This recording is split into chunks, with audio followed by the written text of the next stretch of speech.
Good morning, everybody. Hope you're all feeling well this morning. Welcome to Pi Wars 2022, Day 2. Today we'll have the videos that were submitted from the beginners, the intermediates and the advanced teams, and you'll see what they've been up to this year. First of all, we have the technical and artistic merit videos, which teams have submitted.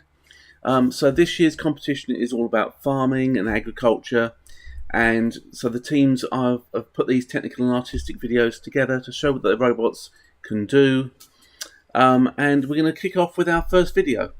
This one is from the Dumont Cybernetics team. They're an intermediate team, and this is their artistic and technical merit video.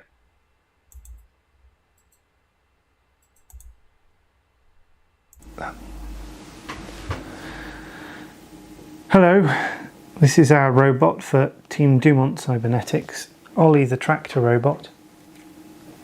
We've gone for a similar design steering wise to what we had last year. We've got 4 separate motors on the 4 wheels, and then we've got servos here which allow each wheel to steer individually. We've tweaked the geometry a little bit from last year. We've used these 90-degree worm drive motors, which gets them in a little bit tighter, and it's allowed us to change the way they're mounted so that each pair of wheels on the side is a rigid frame, but they pivot relative to the battery and control systems and relative to each other, which means that we've got full 4-wheel suspension for going over obstacles, which worked well for our obstacle course, and I gave it a run at EMF camp on the Hacky Racers track, and it coped well with the terrain there. The battery power source again we've used is a sealed lead acid battery. Keeps things simple, and it suspends in the middle of the robot to keep the centre of gravity low. We've got power distribution on this wing, which is made out of 2 circuit boards, with power switch, and the 12 volts from the battery is regulated down at each corner by these switch mode modules that I bought off eBay, which provides power for the servo motor, and then the drive motor runs directly off the 12 volts. In each corner we've got a motor driver board, which is an H-bridge, and then an STM32 microcontroller, which drives 1 servo and 1 motor with PWM speed control. And then there's a 5th one of those boards actually inside this segment at the end of the robot, which provides an auxiliary servo control for attachments. The control boards are all running on an RS485 bus, which goes around the robot. So the Raspberry Pi is sending them commands to set the speed and direction of the motors via another custom carrier board, which is in this side of the robot, which has power supply RS485 and some debug status LEDs that you can just see in there for the Raspberry Pi. Also adds a shutdown button that allows us to shut down the Pi. For control we were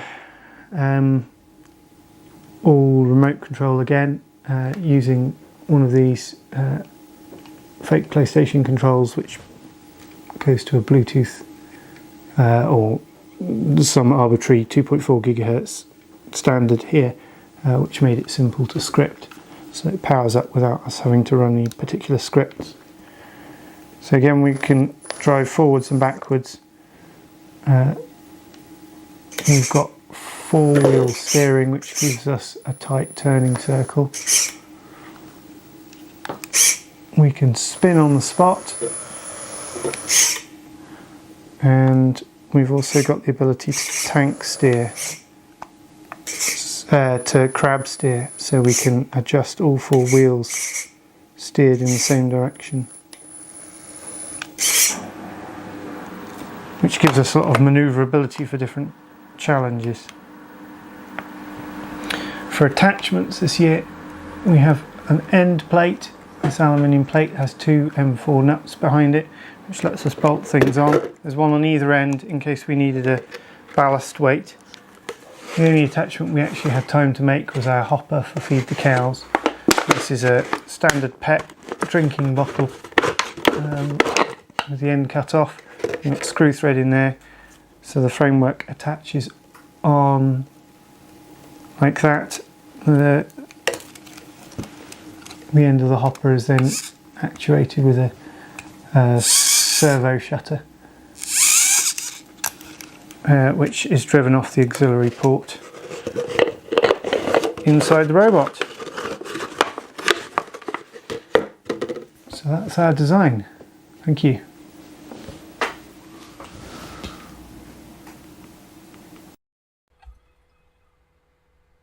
That is a heavy robot, 5 kilograms, my goodness.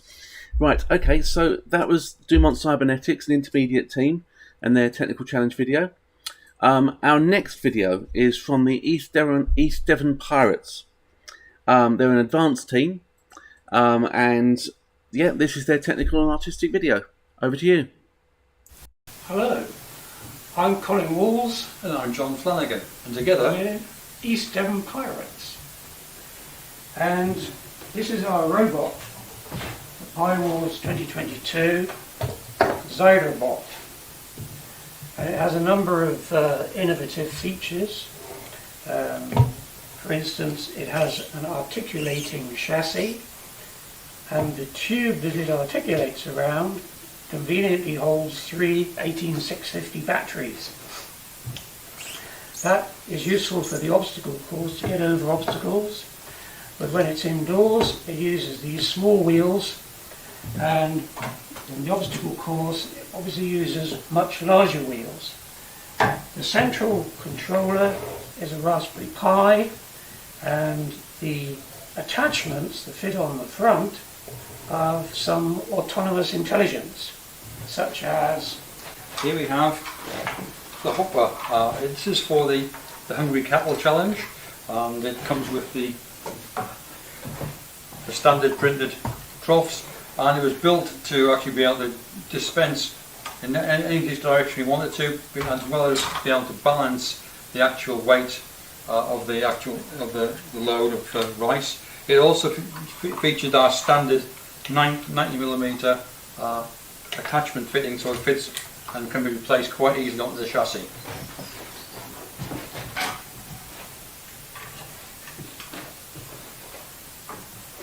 for the sheep herding challenge. We have this attachment here, again the standard 4-hole fitting, goes on the front like that, and it has some strong arms to grip the sheep and move them around.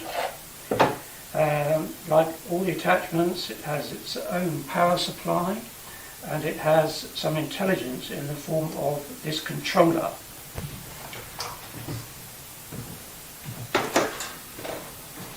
And here we have the apple picking attachment.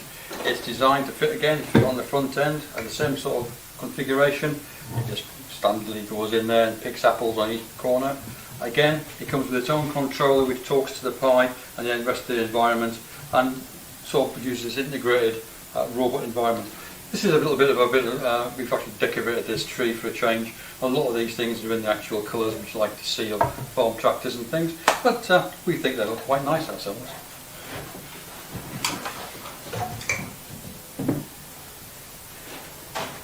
So that's our entry for PyWars 2022, and we'll see how we do later. The basic robot fits into the 300 by 225 rectangle. I'm showing it from 4 different viewpoints to account for parallax.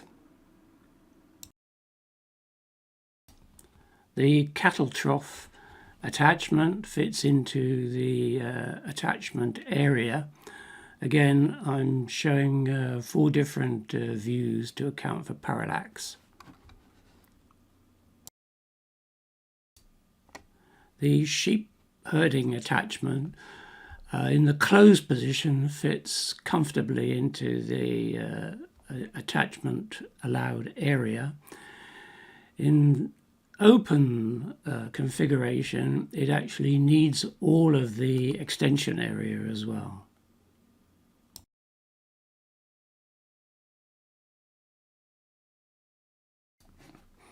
The arena is made in 3 sections of floorboards and has the guidelines, etc., painted on it.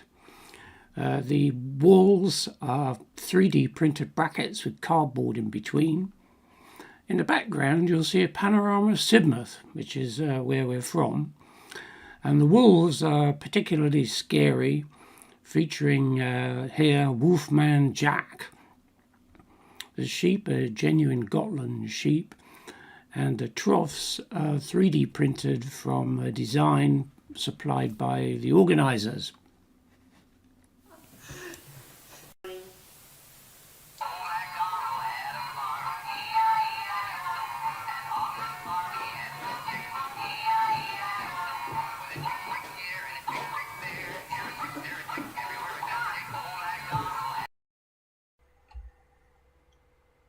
What a lovely robot.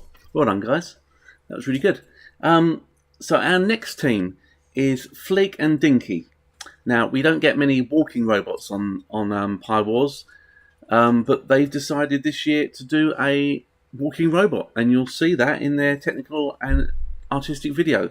They're in the advanced category, so over to them. Hello, welcome to Flig and Dinky Pi Wars show. Meet Flig.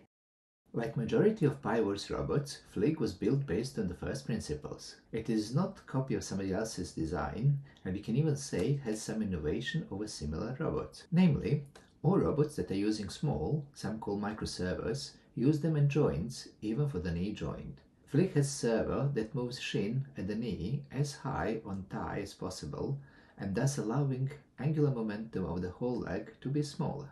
Also, as much as bigger counterparts, Flig has full freedom of its legs, 3 separate servos to allow each leg to reach quite a big space under its body. Since Flig doesn't have a feedback on servos, as I used relatively cheap ordinary remote control servos, the compliance of the leg is achieved by using TPU material, which is slightly bendy, on the feet where 2 material 3D printing was really useful. Speaking of feedback, there is potentially really useful feedback that Flig is providing, current consumption of each leg. That's currently used as a protection from harmful positions servos can get into. Remote control servos are notorious to strip their own gears if they get stuck somewhere.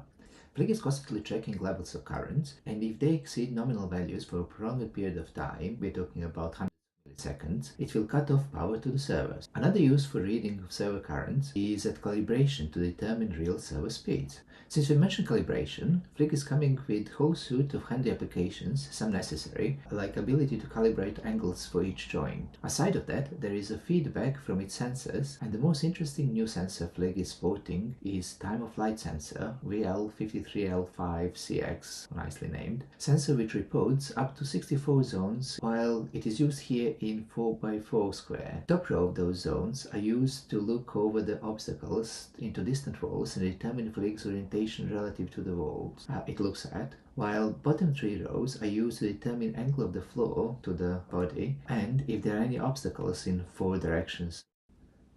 Last but not least, Flig has fashionable round display. Not the expensive kind that came to the market after Pi Wars 2022 was announced, but so simpler square display, and a cheaper one as well, that is covered with a thin layer of plastic to pretend the shape. That can be seen in a fake color LED that separate electronics, sensors and Raspberry Pis. The display is showing if Flig is working on DC adapter or battery. Also, it shows the state of the battery, as we can relatively easily calculate milliamp hours consumed by Flig, electronics and servos separately and then combined in the software. Together, the current sensors, the power control of servos, biggish MOSFET that turns them on and off, brought it to almost a complete proper power management of the robot. And now meet our flock of sheep and some farming equipment. This is bale grabber, inspired by real-life bale grabbers, and this is the barrel to carry cattle feed, and this is obstacle course with all the farming equipment and other bits and pieces we've created. Even now, it's interesting seeing Flig almost developing real-life traits, like slightly delayed stand pose with leg readjustment when stop moving forward. It's so life-alike. Or when Bluetooth was stalling in oversaturated 2.4 GHz spectrum, and Flig continued doing what it wanted to do instead of what it was told. Or, wait, Flig, leave Bertie alone.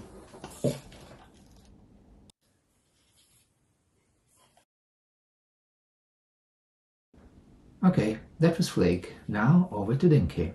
This is Dinky sitting in his cockpit. And this is his Dinky robot arm he can control. The arm has one hand with 2 fingers and an eye between them. Dinky and his robot arm ride on Flig, the robot dog without a head but with 2 brains. And all this makes perfect sense. Dinky's arm is designed to be versatile and as small and as lightweight as possible. It has 5 joints and a gripper, all powered by Dynamics robotics servos. These servos are linked together and they use a half-duplex serial connection to the Raspberry Pi, which needs some extra electronics and some custom software to make it work. The arm is controlled by ROS. It was quite an interesting challenge to make it run on a Pi 02. It can be remote controlled to go to predefined poses via MQTT from Flig's other brain and a game controller. The onboard camera is used with OpenCV to detect apples and determine their position in 3D. The idea was to pick apples completely autonomously, but reliable and precise control has proven to be a bit of a challenge. Just a few more weeks or months, and I'm sure it will work perfectly.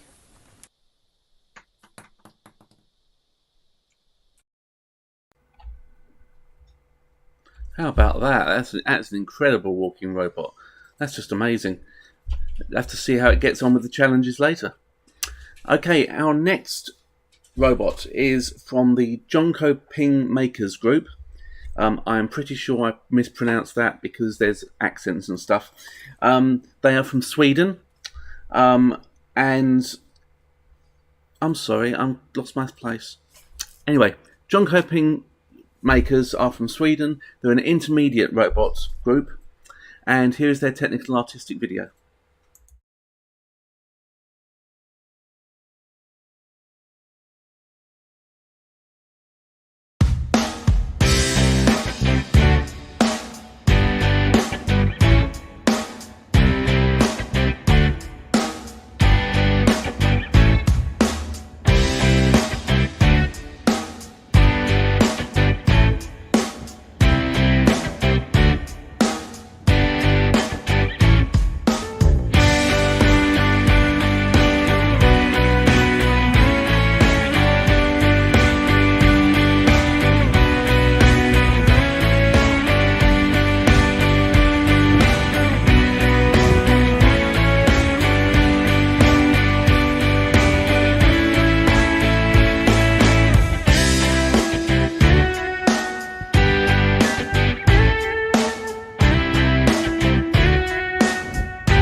high five.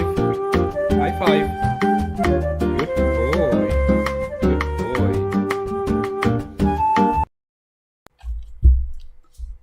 Oh, I'm a sucker for puppies.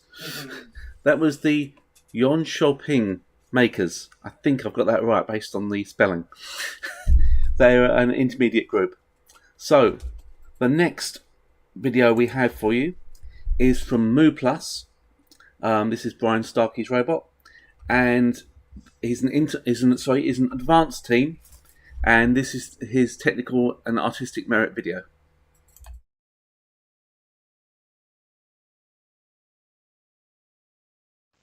This is Moo Plus, my Pywalls at Home 2022 entry. The overall design is a 1/14th scale imitation of a JCB telehandler commonly used in agricultural settings for moving hay bales and other heavy or bulky items around. It has all the main functional elements of a telehandler, but the stylistic aspects unfortunately took a back seat compared to completing the challenges. The construction uses laser-cut plywood and 3D printed parts, with the battery, power supply and motor drivers being enclosed in the middle of the chassis. It uses a 3S LiPo battery for power and has 2 dual H-bridge motor drivers, meaning that all 4 wheels can technically be independently driven, though I'm actually driving them in pairs for tank steering. Moo Plus is driven by a Raspberry Pi Pico, which has 2 Cortex M0 Plus processors, hence the name. The Pico is many times slower and more RAM constrained than even a Raspberry Pi Zero, and so presents an interesting challenge in terms of processing power. The Pico has no wireless capabilities, so Moo Plus also has an ESP32 to provide connection to a Bluetooth gamepad, as well as Wi-Fi for code upload and telemetry. For reprogramming the Pico over Wi-Fi, I had to implement my own bootloader, as it's normally programmed via USB. The ESP32 has no other involvement in the robot's processing, it is only used as wireless bridge. For sensors, Moo Plus has a 9DOF IMU used for orientation, front and rear laser distance sensors, and a camera which is connected to the Pico via a shift register to save pins. The camera driver uses 4 PIO state machines and DMA to capture 80 by 60 pixel YEV images at around 20 frames per second, which are used to locate game pieces in autonomous challenges. The software for Moo Plus is written in C and uses both cores on the Pico. Almost everything was written from scratch, with around 13,000 lines of new code for the Pico. Existing libraries are used for the laser distance sensors and some aspects of the camera configuration. Moo Plus has an articulated telescopic boom made with a draw runner. A micrometal gear motor rotates a lead screw to extend and retract the boom, and a larger low-speed gear motor is used to raise and lower it. There are encoders used for feedback on both degrees of freedom and limit switches to enable homing. The boom control system uses inverse kinematics to enable precise control of the boom's position and trajectory. And a servo enables attachments to stay level as the boom moves up and down. Challenge-specific attachments bolt onto the boom and can have their own servos and sensors which connect to a Pi Moroni I/O expander. For some challenges, additional parts attach to the front of the chassis with magnets. For hungry cattle, a section of 2-litre bottle is used to hold enough grain for one trough at a time, with a servo-actuated flap for dropping the grain. This challenge is autonomous using the IMU to aim approximately towards a trough, then the camera and distance sensors to approach it. The robot returns to the barn autonomously, then pauses for refilling for each trough. For Nature's Bounty, an articulated apple picking attachment is used to individually pick the top 2 apples on each quadrant, dropping them into a bucket attached to the front of the robot with magnets. The picker has an infrared beam break sensor to detect the apples. The bottommost apple is simply knocked off by the back side of the bucket while positioning for the other 2. This challenge is also autonomous, using a combination of the laser distance sensors, IMU and camera to position the robot relative to the arena walls and the tree. Finally, for shepherd's pie, a grabber attachment is used to pick up the sheep in pairs and lift them over the wall of the pen. Elastic on the underside pulls the jaws shut, and a servo pulls them open with string, which avoids any issues with rigid linkages. A shover is attached to the front of the chassis with magnets to help with positioning and aligning the sheep. This challenge is completed via remote control. For the arena, I used the Cambridge Makespace Robot Club arena built by Brian Corteil. The challenge pieces are a mix of cardboard, laser-cut plywood, and 3D printed parts. Some parts are painted red to aid identification by my computer vision code, specifically the troughs and the base of the tree. Building Moo Plus has been a lot of work, in particular because of the bare metal nature of programming for the Pico. But I'm pleased with how the robot turned out and how it has performed in completing the challenges.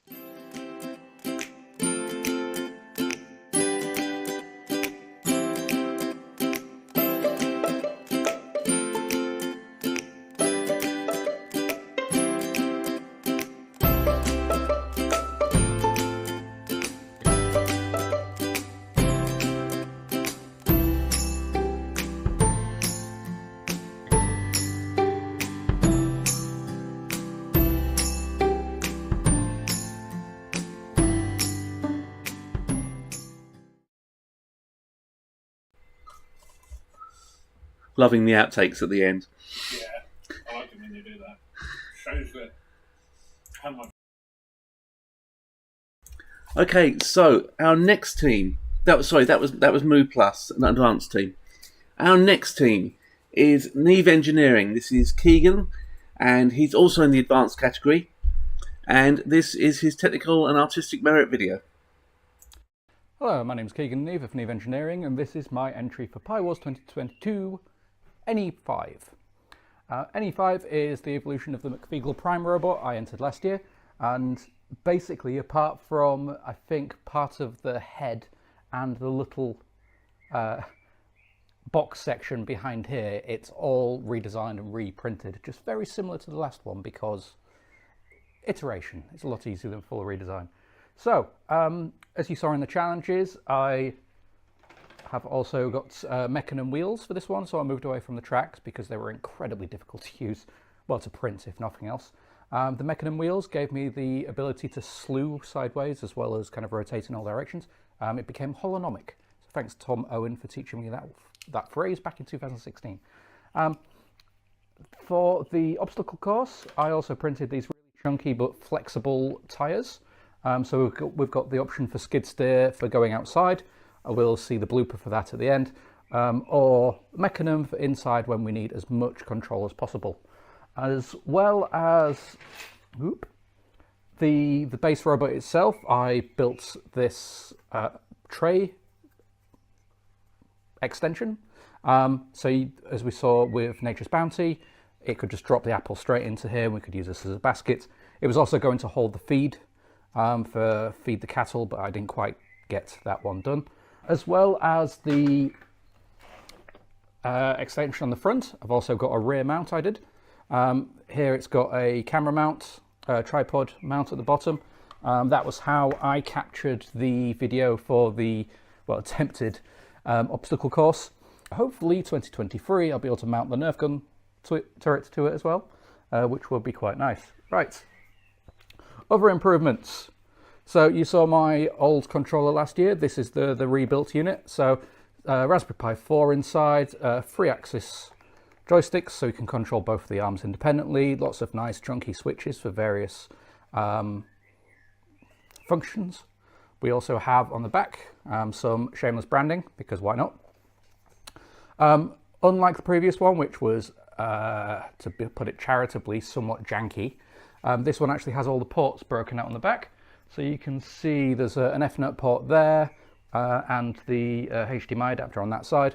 We also have a pair of USB ports there, and which goes through to the USB 3 ports on this one, and a USB-C charging point there as well. This has a Pi-Juice hat inside with a 12 amp hour battery, because why not?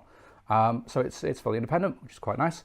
The way that I was controlling the robot in the well, both of the challenges I did the video for was a combination of, annoyingly, because there's a bug with my joystick I can't quite figure out, an Xbox controller. So you can plug that into the back and it allows you to have another option for controlling the robot. Also means if I wanted to, I could control the arms with this and someone else could drive with the other one, and it works a treat. Most of the movements in the challenges were actually pre-programmed. So it wasn't autonomous, it was fully remote controlled, but I did record them in advance. And they were mapped to a keyboard. So it's basically just pressing the keyboard, it had moved to the default positions. And as you may have noticed in Nature's Bounty, there were some times where I didn't quite get in the right location, then I manually control it. It's just a great way of getting close enough for most of the apples, and then I could just tweak it, manually close them and move it out. So it's a nice little combo of options there. So things I'd improve, and lessons learned for anyone else watching this.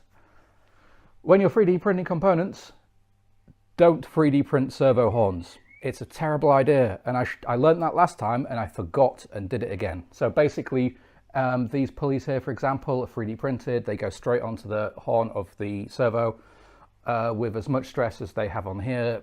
They just grind out in no time. So design parts to include the original servo horns and then bolt into them. I actually did that for one of the components. I think it's here, and it worked a treat. It was grinding out constantly. Unfortunately, I did that a couple of days before the deadline, so I didn't have time to go through and do the rest of them. Another thing you can see, the robot blinks. Quite a nice little touch. It's also needlessly complicated. Lieutenant Commander Data, sorry, in Star Trek Next Generation once talked about how he's got organic, slightly random blinking intervals. So that is actually inspired by Lieutenant Commander Data, because it does blink at random intervals, so it's not robotic, for lack of a better phrase. I also added the ability for him to tilt his head. It's not enabled at the minute. It's just a script I need to run, but I need to record this quickly.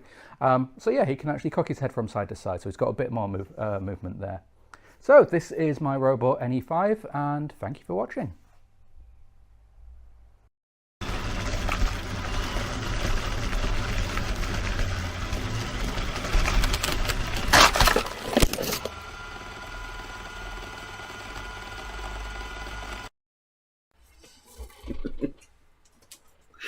So I just love the look of the robot and the way it keeps on blinking. It's brilliant. Thank you, Keegan. That was Keegan of Neave Engineering in the advanced category. Our next robot, our next team is Hydrogen. Pronounced it correctly. Yay! Yes, Hydrogen, who's a long-time competitor. They're in the advanced category, and this is their technical and artistic video.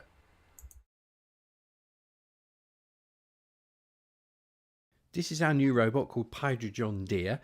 In light of this year's theme, we thought we'd base our design on a vintage tractor, based loosely on this machine.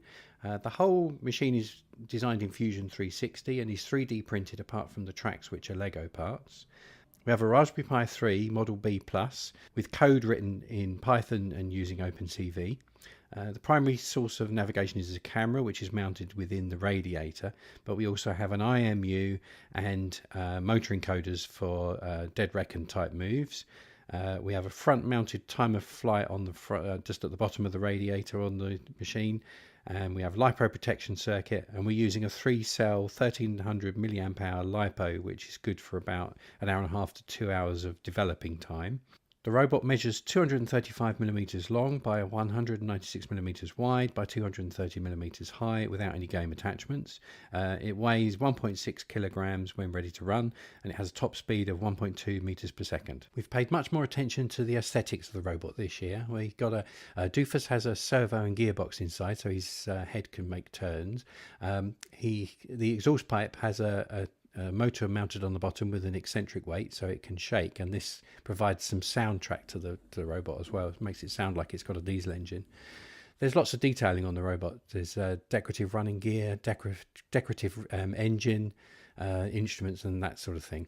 Let's look at the game attachments. This is the apple picker for Nature's Bounty. It has prongs which knock the apples into the chute below. There's a camera mounted behind the central picker, which is used to guide the robot onto the tree, and there's a micro switch which triggers when to stop moving towards the tree. This is the cattle feeder. The top drum has 3 compartments which hold 20% more rice than is needed. The drum rotates to deliver the rice through the 2 downpipes. The robot uses the camera to find the trough, but then keeps driving for a bit further, and this allows the front prongs to align the trough directly under the chutes so that the rice all goes into the trough.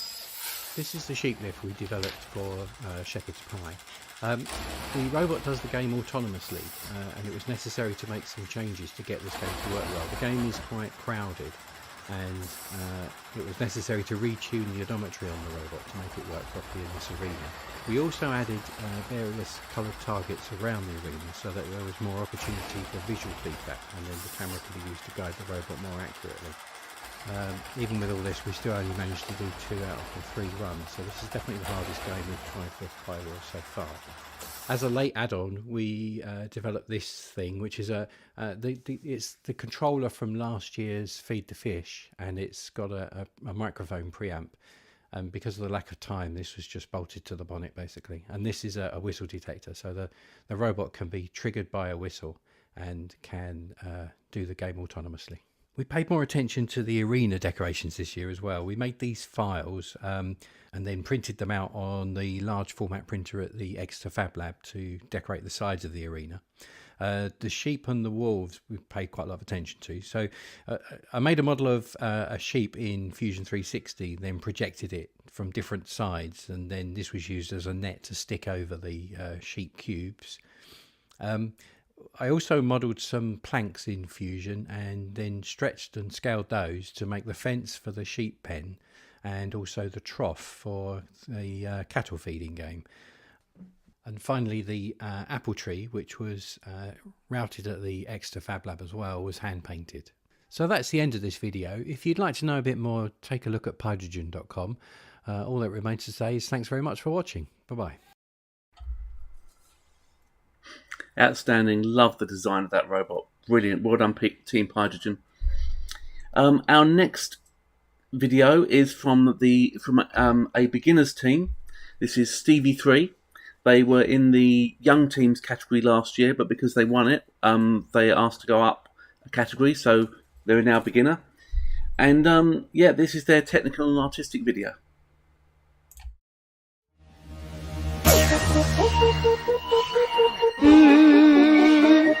Let me talk to him. Let me talk to him. Let it ring. Let me talk to him. Come on, Stevie got them apple picking dreams. He good with the herd. Hungry cows won't be hungry for sure. He told his milk, he don't explode. Stevie can go, go, go, go, go, go, go. That takes the brick brain, powered by Python, makes him dance. Made a Lego, stepped his head and hat in hand. Not very tough, he powerful. Stevie can go, go, go, go, go, go, go. Hey, you ain't never seen nothing like this before. Got great big wheels so sharp can roll. With a PS4 under our control, there ain't no road. This bro won't go so technical. Puts accessible, 3-dimensional, eats vegetables. Hold up, wait a minute, did I see what I think I was? Stevie don't need to look at the road. Stay on course with double gyro. Trailer hitch to carry big loads, and he ain't afraid of no toads. Hey, by the way, the other team gets so pro. Something I think that you suckers should know. This competition, our first rodeo. We entered last year and we won the whole show. Trophy winning team, best in the world. 3 smelly boys, a couple adults, and a girl. These kids are pro. One thing they know, Stevie can go, go, go, go, go, go, go. With genius like these, power should have been a breeze. But sadly, we forgot JCSEs. We're in full show, but still they know Stevie can go, go, go, go, go, go, go. Hey, apples what I gotta do to get you home. Trees all for the crops when the seeds are sown. You're on my claw, gotta knock them down. No sweat in my neck, keep them off the ground. 1 swipe, come on, 2 swipes, come on, 3 swipes, come on, but I drop some. What do you think I'm playing? Get it done on my farm, then I bring it to the barn. Next thing you know, we'll be using our motors and dragging the stroller the size of a toaster with rice in the holder. The weight of the boulder, when we try to hold her, it turns out the burden was too much a shoulder. Broke up the door to our holster, rice run all over our floorboards. Steve carried on like a soldier, he stole your chili kidney beans, wolves with some fur. Owen's head has a Monaco fur. He got a bowl of Cheerios. Stevie can go, go, go, go, go, go, go. His trailer hits rags while he's stuck inside a bag. His hat's amazing, but he doesn't like to brag. Got no elbows, or knees or toes. Stevie can go, go, go, go, go, go, go. Oh, Stevie, can you grab them sheep so sweetly? They're not that hard to catch. Just pop them through the hatch and run it in a flash. Just don't forget the latch. Too bad they wouldn't stack. This challenge is a pain in the ass. 4-wheel drive and Stevie's on it. New front end, you know you want it. Under the bonnet, he's shown it on these obstacles. He's zoning, going up a ramp, off a rock. Stevie did that pop a lock. Move a plank, avoid a frog. Need more details, read our blog. Apple picking team, oh good with the herd. Hungry cows won't be hungry for sure. He chose his loaf, he don't explode. Stevie can go, go, go, go, go, go, go. Let's get the brick brain, powered by Python, makes him dance. Made a Lego, stepped his head and hat in hands. You're so impressed, you know he's best. Give Stevie gold, gold, gold, gold, gold, gold, gold, gold.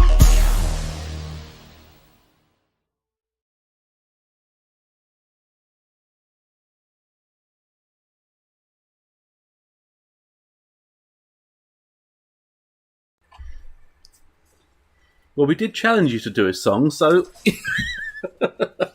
love it. Thank you, Team Stevie Three. That was brilliant. Our next team is another beginners team.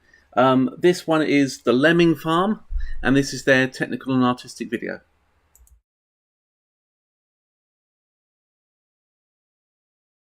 We are the Lemming Farm. How did we get our name, Toby? I got it because you were just talking about lemons and apparently everything being a lemon, apparently. But I misheard and thought it was a lemon farm, and that name stuck. The robot is designed to look like an iconic image from the 90s Amiga game The Lemmings. At the centre of our robot is a Raspberry Pi Model 3. This is where all the code runs. Power to the Pi comes from a small USB power pack, and a 14.8 volt LiPo provides power for the motors and servos through a regulator. We decided that manoeuvrability was going to be key to solving some of these challenges, and therefore we used mecanium wheels that allow us to drive sideways, backwards, forwards, and turn on the spot. In order to use mecanium wheels, we needed to drive each wheel independently. To this end, we're using two Cytron dual-channel 10-amp DC motor controllers. These are connected to 280 RPM motors. All the servos on our robot are controlled through a PCA 9685 servo driver. Power to the servos is provided via the LiPo through a power regulator. We're using a Pi-Hut wireless USB game controller to control the robot, as it has a large number of joysticks, joypads and buttons that enable us to control all aspects of the robot. The Raspberry Pi is connected to a Kitronic mono amplifier, allowing us the ability to issue lemming sound effects as we drive. The first person view videos are recorded on the Pi through a Pi cam. We found that actually, because the Pi is doing so many other things, it does drop a lot of frames. Our robot fits within the defined footprint of the rules. It is 240mm long, 225mm wide, and the arm at its maximum extension is 370mm tall. With the robot arm fully extended, the robot is now 370mm long. With the Hungry Cattle attachment, the robot is now 280mm long. With the Shepherd's Pie attachment, the robot is now 335mm long. The tree was built from a cardboard box using the template on the Pile's website. It was painted to look like a Christmas tree as we made it at Christmas. We found that pipe cleaners looked like tinsel, and therefore we were able to use magnets on the apples to attach to the tree. We really wanted to build an arm to achieve the apples. This presented some challenges as the trees tall and the apples are at very different heights from the top to the bottom. Preset positions are set in the code and are linked some buttons on remote control, so an easily put into the right position quickly to reduce the time taken on the challenge. While the arm was found in Thingiverse, the rotation slip ring was not, and therefore had to be designed. This was due to the arm being too powerful and constantly shaking itself into pieces. Our robot can maneuver in all directions, so we didn't feel that we needed a complex gripper system, and therefore we made more of a shunt design that could move the sheep both face on and side on. We were able to do this well within the allowable dimensions. Both the wolf and the sheep were designed in OpenSCAD using their dimensions from the Pywall's website. Hungry cattle. A simple but effective design was to have a hopper and a servo-driven lever to open and close to allow rice out. We had already designed a generic attachment to fit the robot, and our servo controller had a lot of spare channels. Initially we were aiming for 1 trough amount of rice, but we found it was strong enough to hold more than 3. The lever has an automatic timer to deliver a consistent dose of feed with each actuation. The arena is constructed with 12mm OSB left over from a shed roofing project and 2x4 battens to provide stability. It is heavy. Dad is looking forward to not having to move it and set it up in the future. The arena base is covered with 500mm B and Q carpet tiles cut in half to make exact competition grid spacing. We opted for 2 colours to represent grass and dirt, found on a farm, and to provide a good contrast. The walls are made from old skirting board painted white, and when attached to the arena base sit 107mm above it, more than double the required 50mm. We decorated the walls with sunflowers as a recognition to what is occurring within Ukraine, and the issues of food production that this has caused.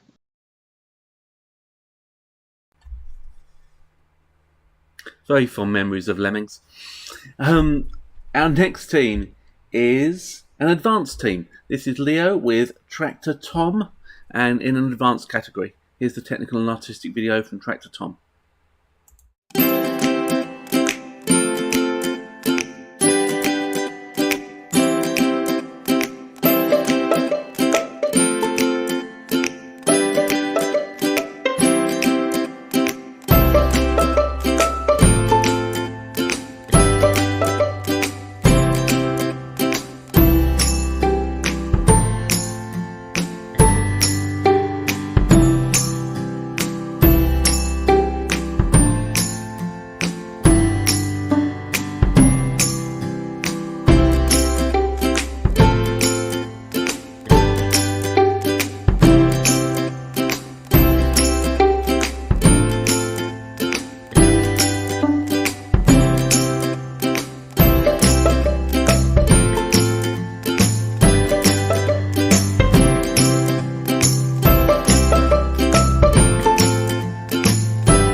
I love the design of that robot. I want one.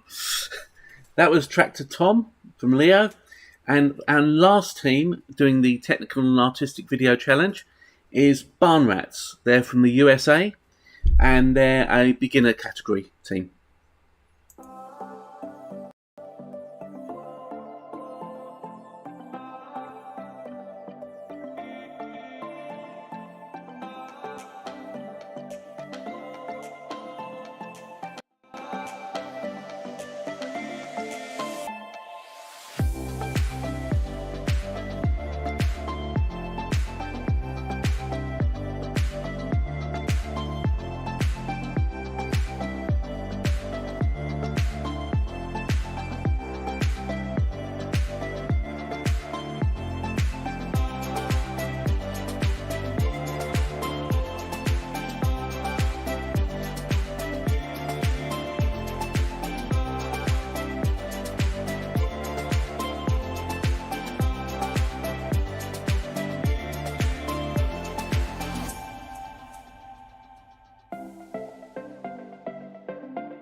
That was the barn rats.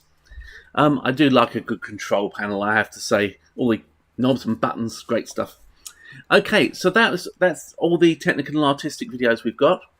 Our first challenge, challenge run category is Hungry Cattle. Now, Hungry Cattle, for those of you who are on the stream who don't know much about the competition, is about filling pots of feed pots full of rice or grain or whatever you happen to have.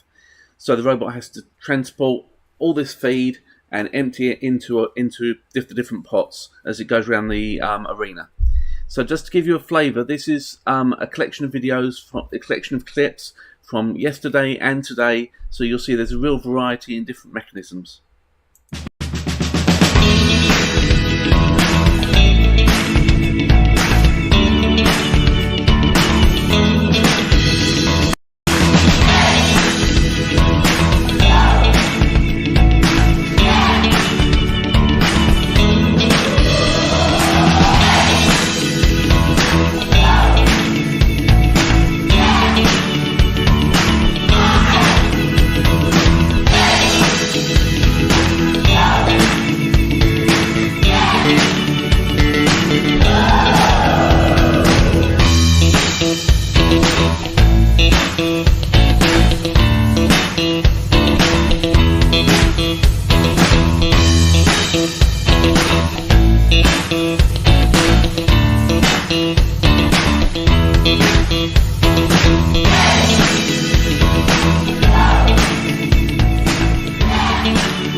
That was just a few quick clips of the stuff that's upcoming and the stuff that happened yesterday. If you did want to catch up with yesterday's, by the way, once YouTube's finished with it, and once the live streams are finished, we'll put both recordings up onto the website so that you can watch them back to your heart's content. Okay, so on with Hungry Cattle. Our first team is the intermediate team Dumont Cybernetics, and this is their Hungry Cattle run. Dumont Cybernetics using remote control.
1,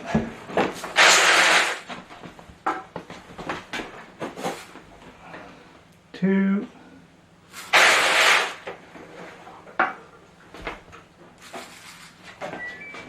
3,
1.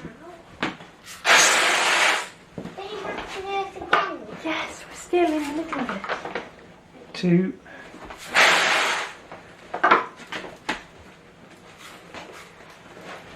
3,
1, 2,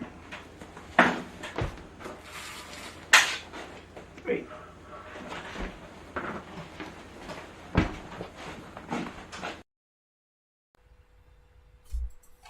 That was the intermediate Dumont Cybernetics team, and that was remote controlled. Our next team is in the advanced category, and they are the East Devon Pirates, and they're also advanced team, and this is fully autonomous, so I'll be interested to see how it gets on.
amazing to see some of these challenges being done autonomously.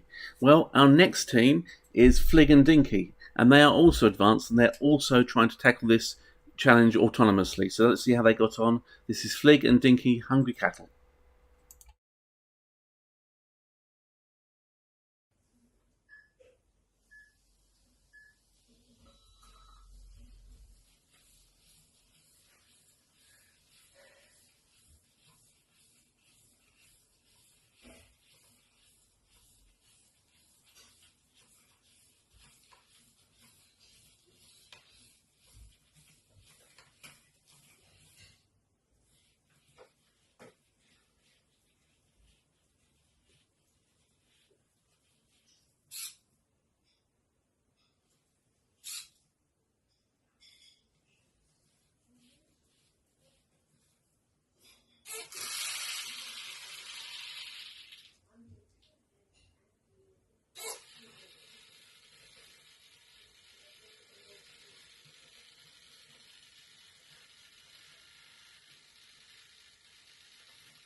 That's how you do a walking robot. Just brilliant design. Our next team is the Yonping Makers from Sweden. They are an intermediate category team, and they are tackling this with remote control. So this is Yonping Hungry Cattle.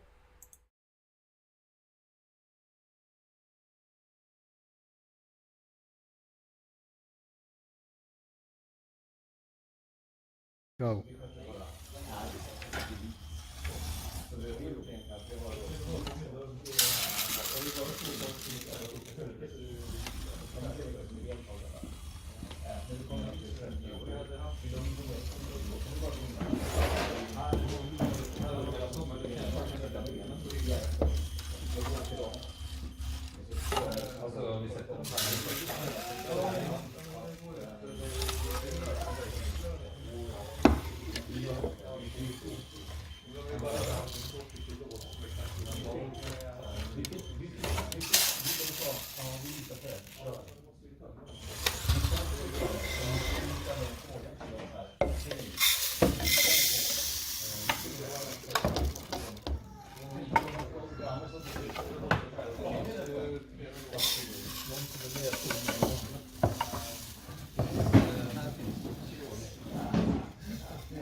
That was a great mechanism for getting the stuff into the troughs. Well done.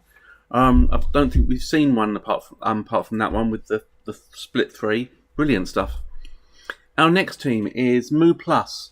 Now Moo is Brian, and he's an advanced team, and he does this one autonomously.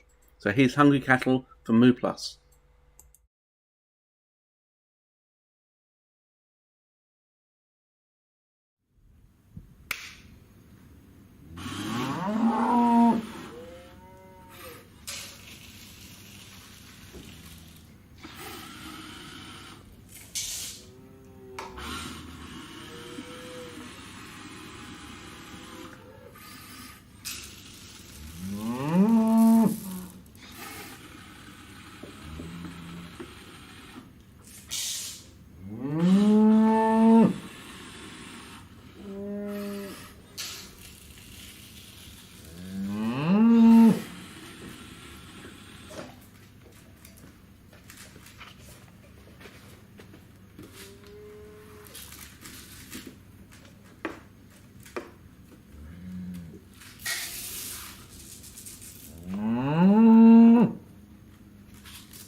That was a brilliant autonomous run. Well done, Team Moo. Our next team is Mechanismo. Now they're an advanced team and they're doing this remote controlled. So Mechanismo, that's right, yep. Hungry Cattle Run, here we go.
Love the mechanism on that one. That was a really good run. Okay, so our next team is Night Fury. Now, Night Fury is an advanced team, and they're doing it remote controlled. So, remote control run on Hungry Cattle from Night Fury.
End.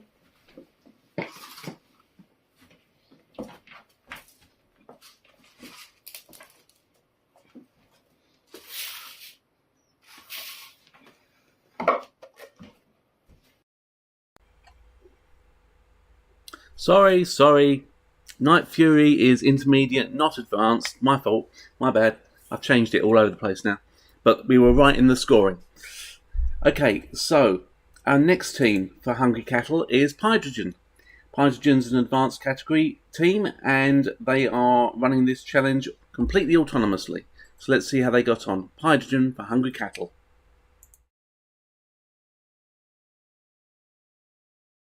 This is the Team Hydrogen video of Feed the Cattle done in autonomous mode.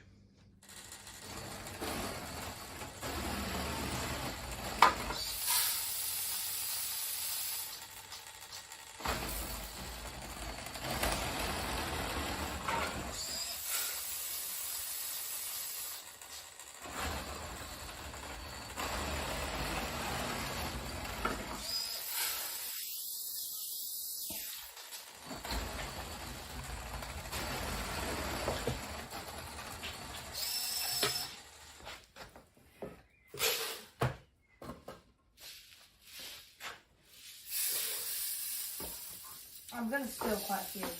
Well, try not to. Well, I'm trying to go fast. Take your time, get it I'm right. trying not to, but I'm trying to make sure I could do it quickly. But I guess I could be a bit slow because it takes me a second to do that. Right. I'm not I'm stuck just that going to way. back that up a little bit so it's completely in the box. Ready? Yep. I reckon this one's not quite as good. What time we got on the clock? Is this the last time? 1 hour, 1 minute 12. So is this the last time? Uh, It should be this is the second, isn't it? do you know what's coming? This is the second. So you've got one more to do after this? I think so. Yeah, one more to do, isn't it? Yes.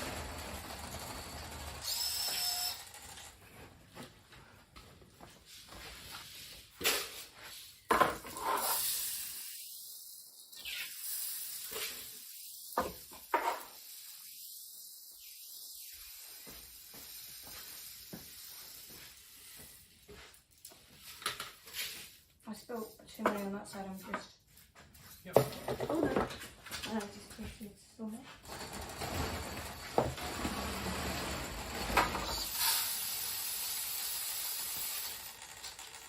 Alright, I'll be ready to stop recording. Just give me the signal. I think this one's going to be a tiny bit slower. Yeah, but at least I'm not sure on the last quantity that the robot was fully in the bar and everything, so I think this is a better one. What was the last time? 2 minutes and 32, right? That's what it was. And this one... Whew, my goodness, that was quick. Well done, Team Hydrogen. Okay, our next team for Hungry Cattle is a beginner team. It's Stevie Three. So let's see how they got on with their Hungry Cattle run.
I like that. I like that one.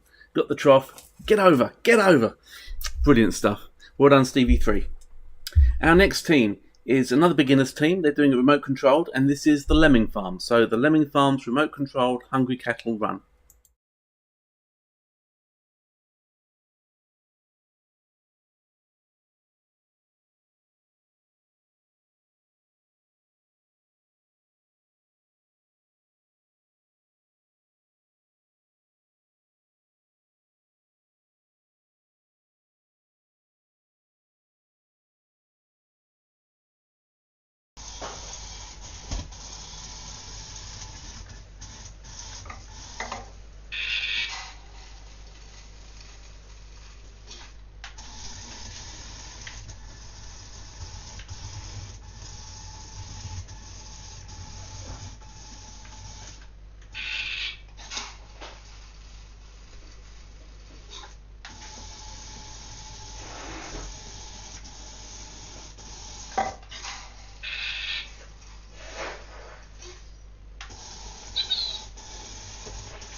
Three minutes 10, not bad at all. Well done. Our next team is Tractor Tom, which is an advanced robot, and he's doing it autonomously. So this is Tractor Tom, Hungry Cattle.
A great autonomous run by Leo and Tractor Tom there. Well done.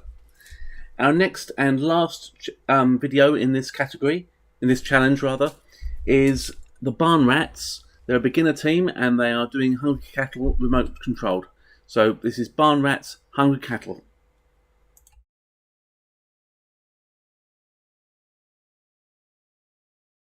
Video running.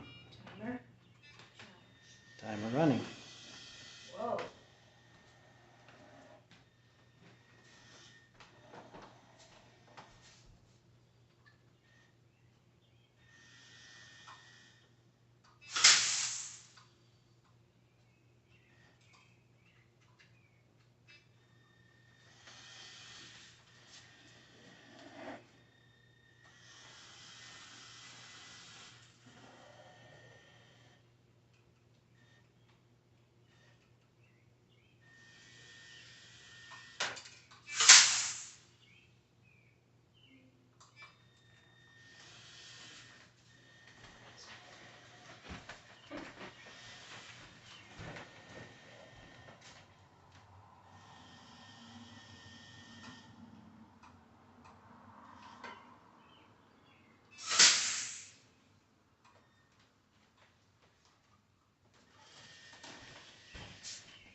Bin 1, well filled.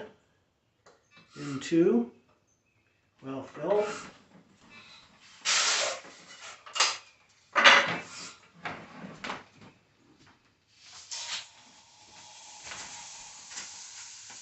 Bin 3, well, mostly well filled.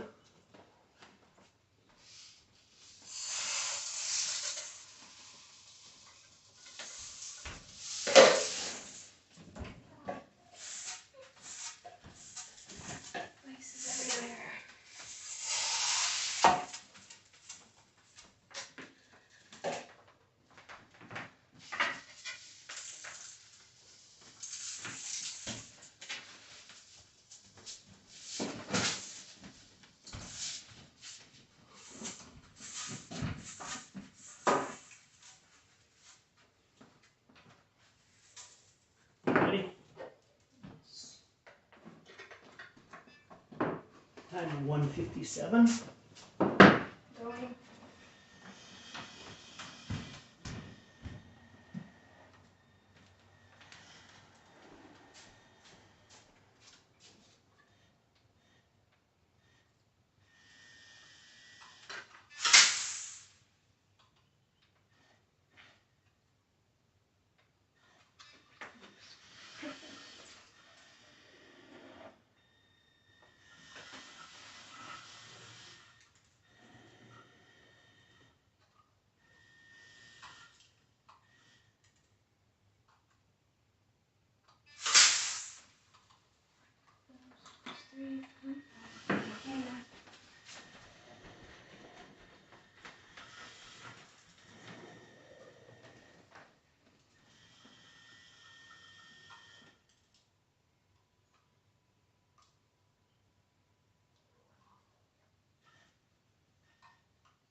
Time check 2:54.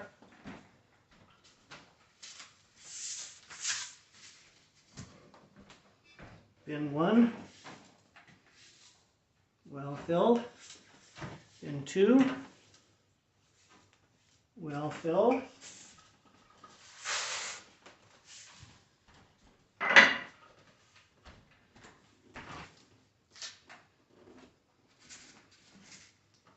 Bin 3, well filled.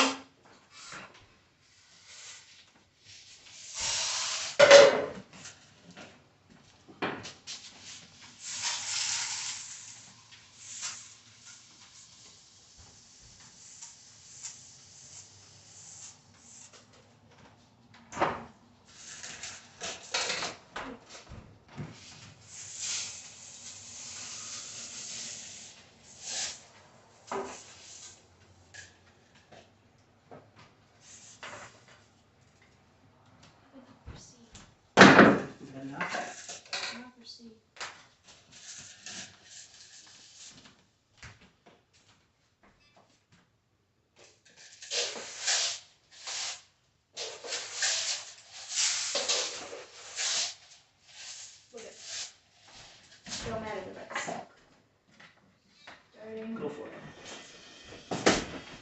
Time. 4:10.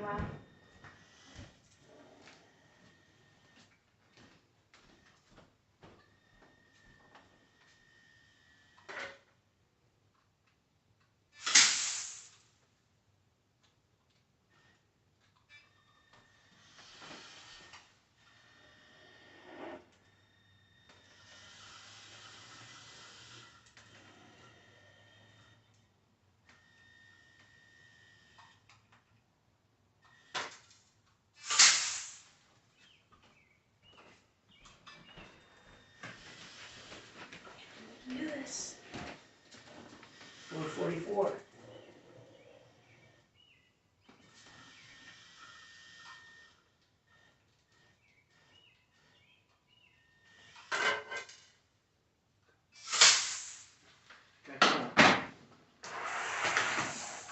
Stop timer.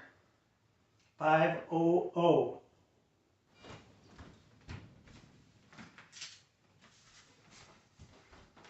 Final run hoppers.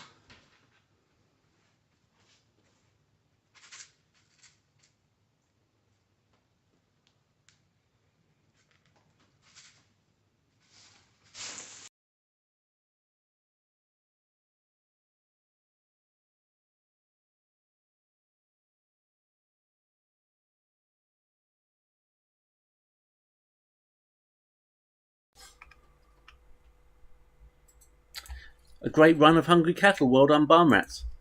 Okay, so our next challenge is Nature's Bounty, which was the apple picking challenge. So we had the teams create their own tree in the middle with 12 apples on it, and then they had to pick them and deliver them back to the barn.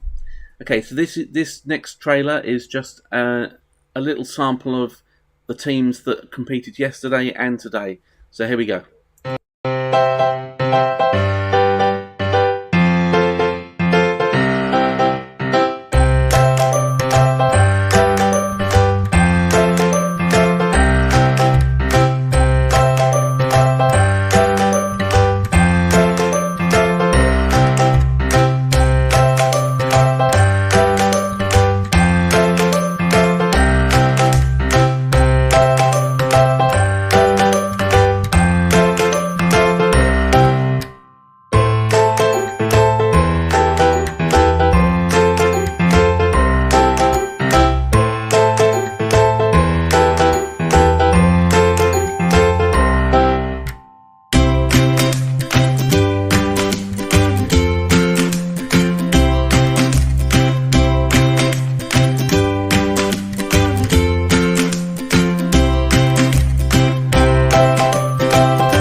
Right then, Nature's Bounty.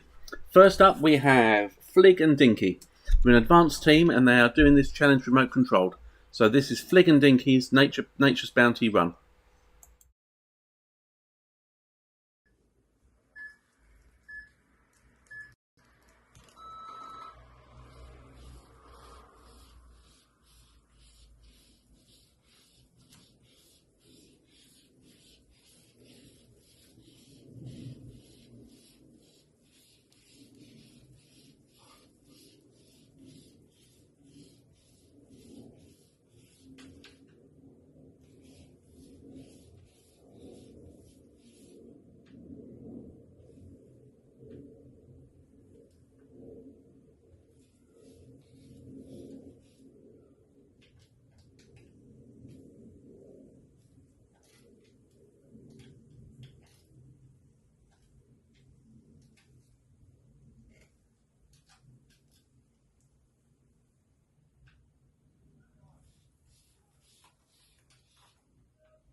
Three apples.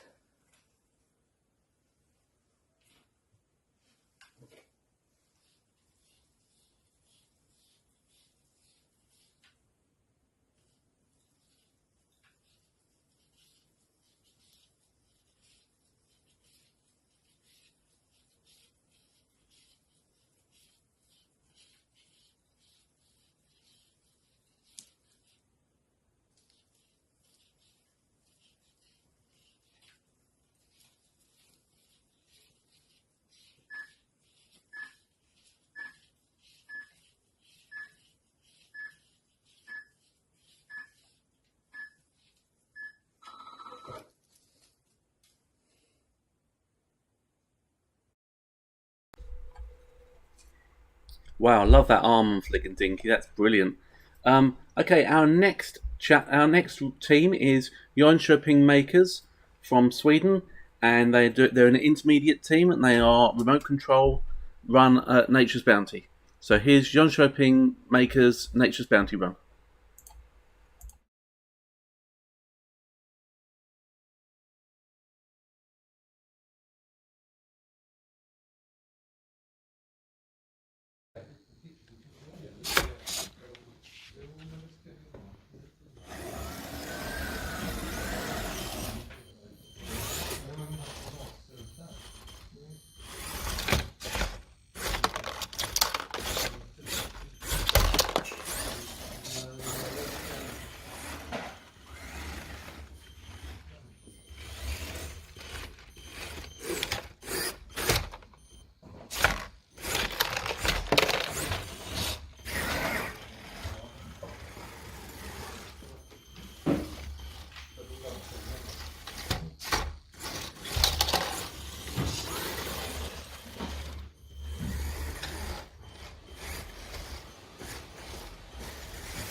Med mig här på.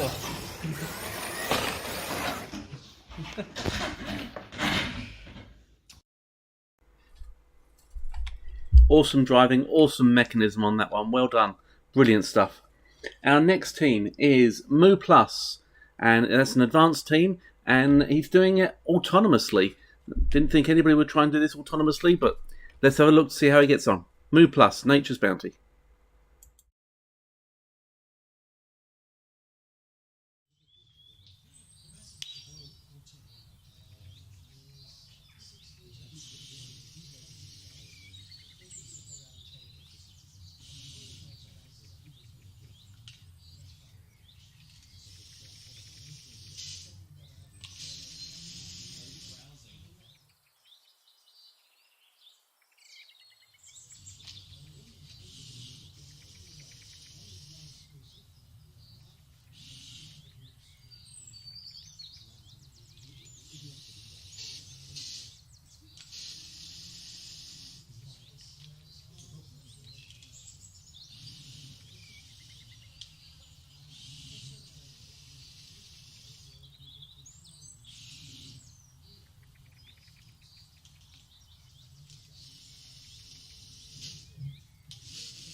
Oh, that was close.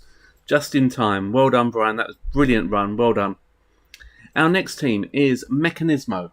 Now, Mechanismo is an advanced team. That doesn't sound right. Let me just check. They are an advanced team.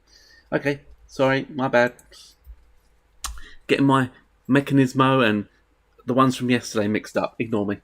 Okay, so Mechanismo, Nature's Bounty, advanced team, remote controlled. Here we go.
Love the basket for that.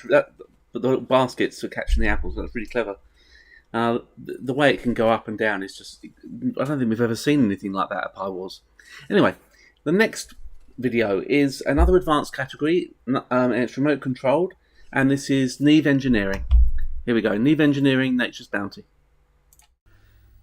Neave Engineering, Nature's Bounty, remote control starting in 3, 2, 1.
That's all 12.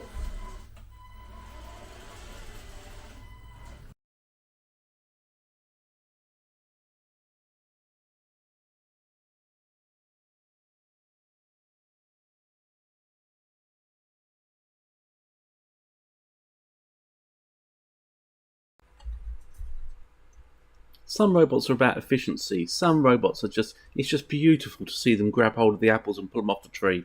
That was brilliant. Well done, Keegan. Okay, our next robot is Night Fury, an intermediate category robot. doing this challenge remote controlled. This is Nature's Bounty by Night Fury.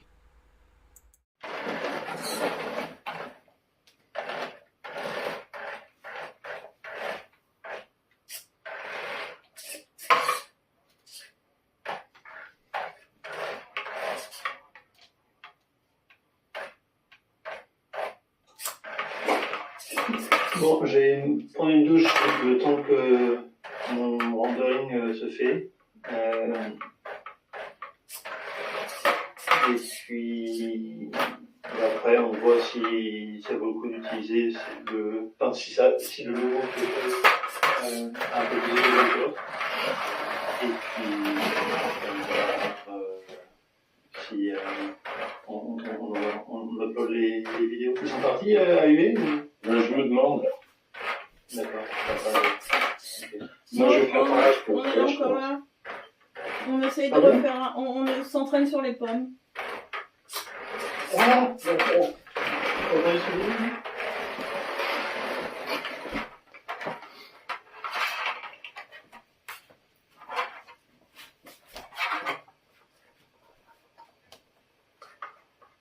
Vous avez entendu ce que j'ai dit, non? Oui.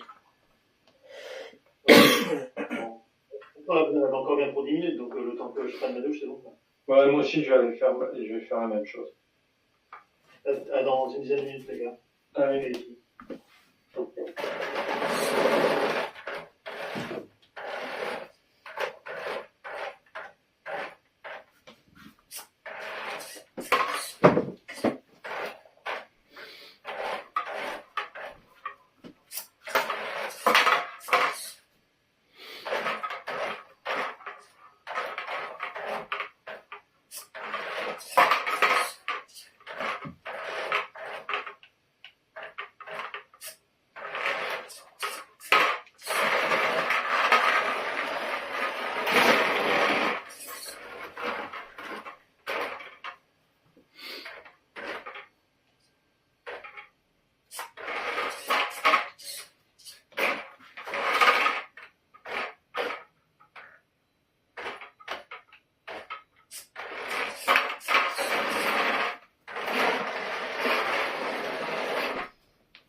Vas-y, dépêche. Reviens, reviens.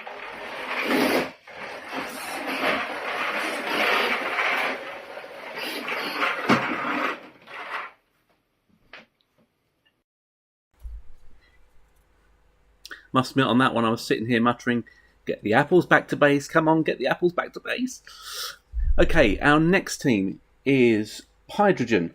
They're an advanced team and they are doing this one autonomously. So Hydrogen's Nature's Bounty Run.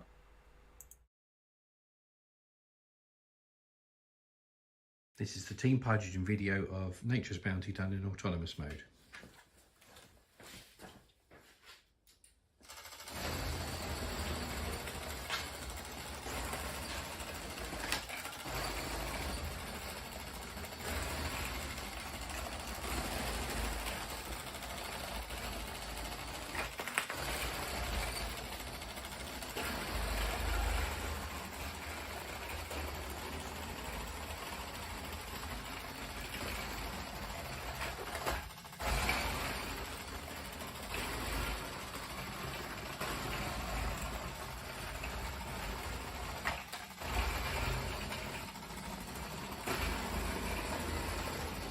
Is that an 11? By the looks of it, yes. Yeah, I'll have that one. 1, 2, 3, 4, 5, 6, 7, 8, 9, 10, 11.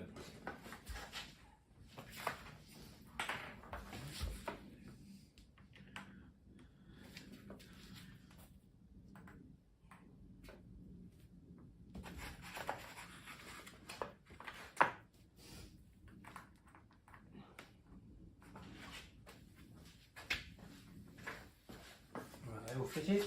Yeah, should be.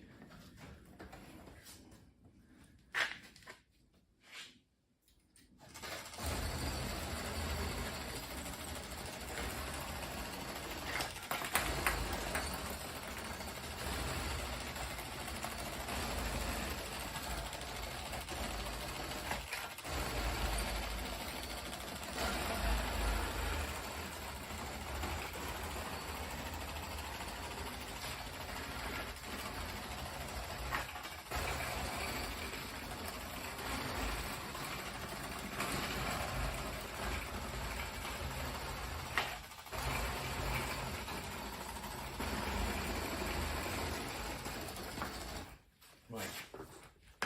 Looks like another 11, isn't it? Yep.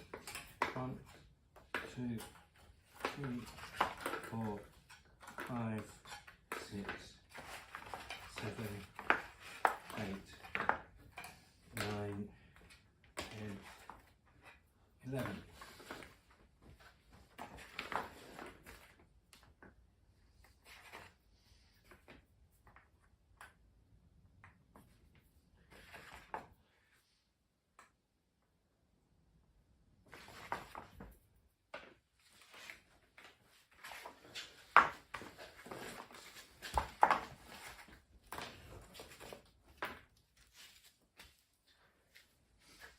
One. Yep.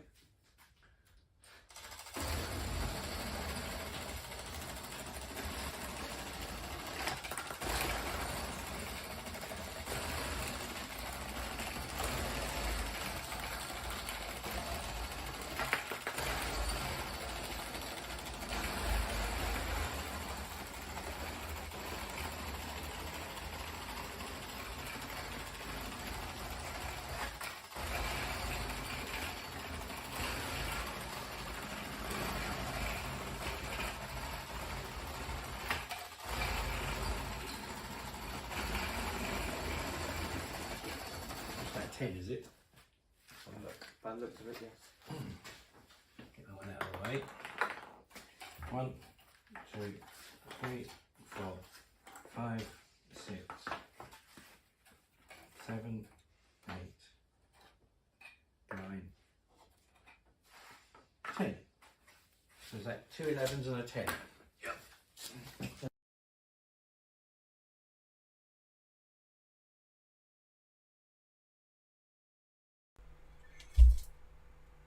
Superb run by Team Hydrogen there. That's absolutely brilliant. Just brilliant stuff.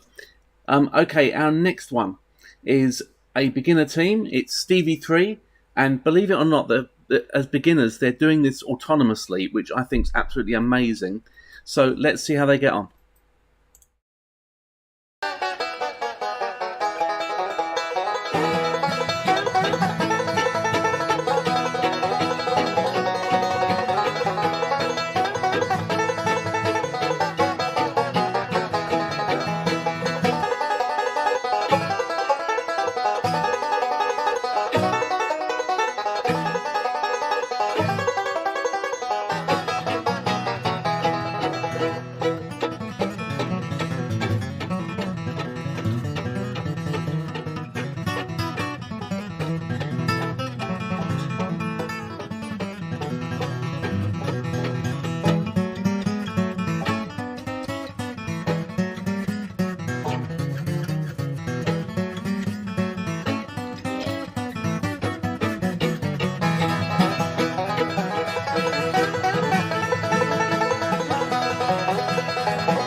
Wow, that was a heck of a run, guys. Well done. That was brilliant. Thank you for doing that autonomously. That was brilliant to see. Okay, our next team is also a beginner team. They're doing it remote controlled, and this is the Lemming Farm. So the Lemming Farm beginner remote controlled.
Great grabber on that one, on that robot. Well done.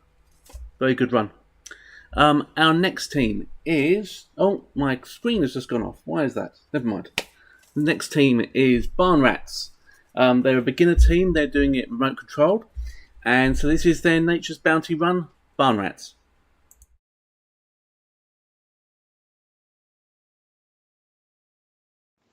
Video is going.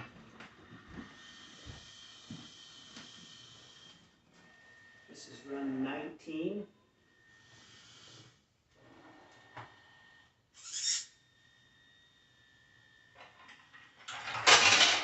Three in.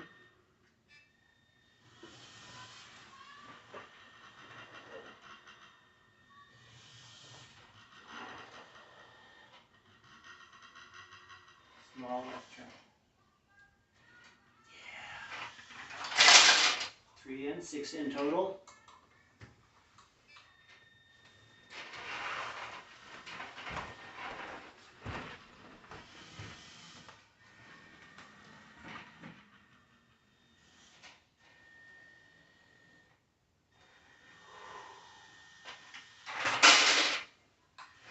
Good. Okay, back out. 9 in.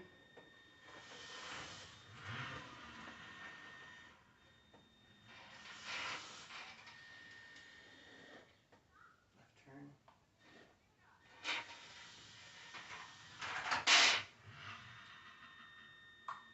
Back out. Hit it again. Good. 12 in. Go home.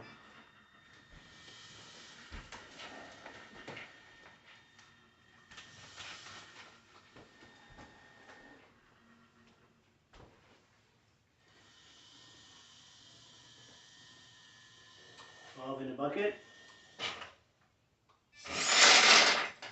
12 in the barn. Back up.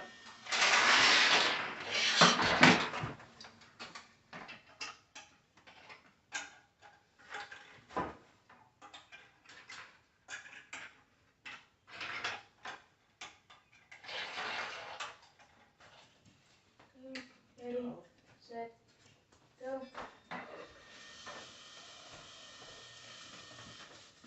145. This is run 19, second run.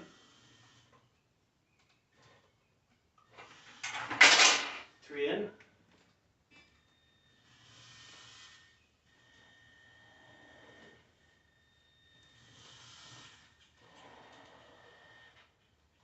Left turn.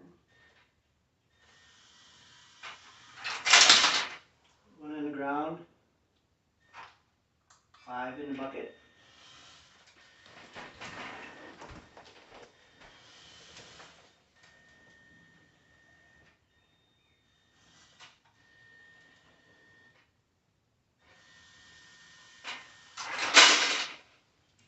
bucket.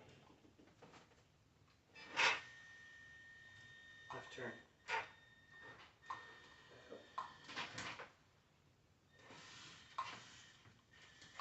Ooh, manual driving now.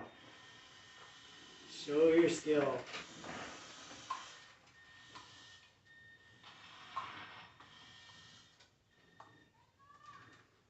Awesome. Got it. 11 in the bucket. Let's keep going. Go home. 3 minutes.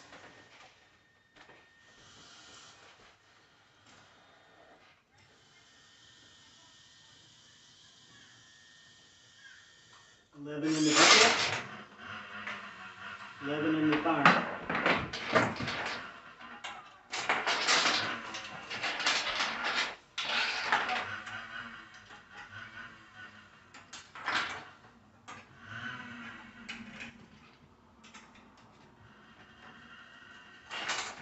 Just one more hide inside that. Right there. Ready, set, Go. go. What's happening? Where's it going? Really weird. Okay, drive manual. You still have time. You proved your ability. Ooh, that's gonna be a problem.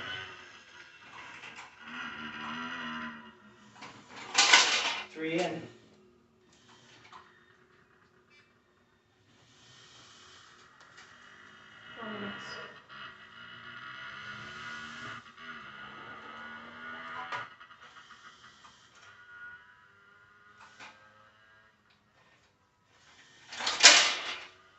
Five, whatever that is, 6 in. 4:15.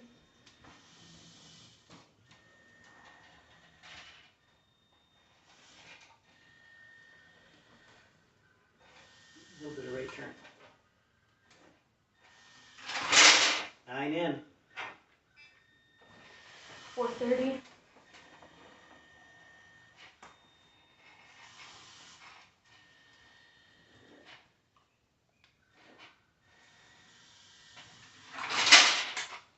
Nine in. You're 12 in.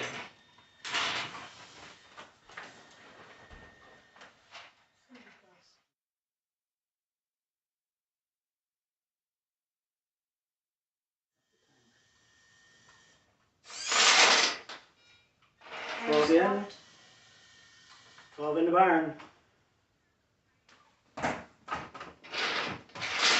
a couple wall hits. Timer stopped at 4:54.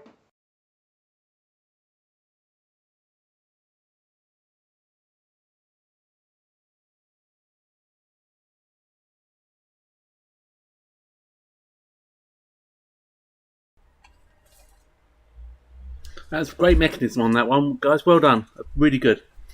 Okay, so that is all of our Nature's Bounty runs, and it is now time for lunch, if you fancy. Okay, so this is going to be our lunch break for about an hour, so we'll be back here at about, what time is it now? So 10 to 1. No, it's 10 to 1 now. 10 to 2. So we're back at 1:50. Okay? And during lunch break, I will play a reel from all our sponsors, and you'll probably see the trailer again a couple of times. And see you all back here at 1:50.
Hi everyone.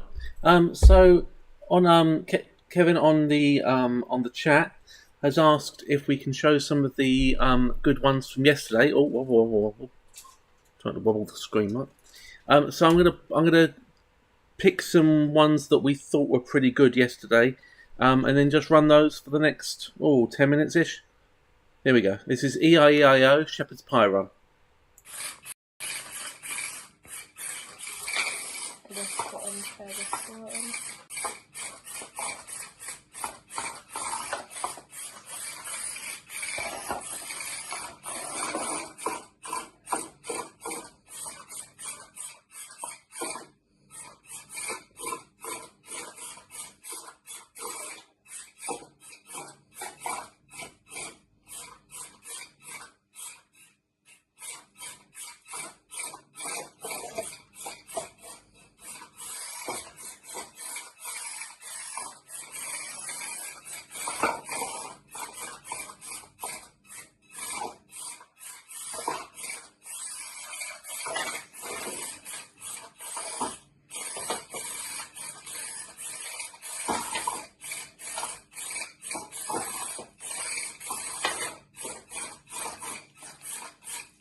I think if most people didn't talk, it's actually a good thing because it's hard to have to look at each other.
Okay, so that was EIO Shepherd's Pie Run. Let's pick a Hungry Cattle one. Let's do County Calamities. Hungry Cattle Run. Here they go. I believe these are beginners, and novices. I think. I haven't quite got it. I haven't got it written down. Well, I haven't got it on the screen. Okay, so County Calamity, Hungry Cattle.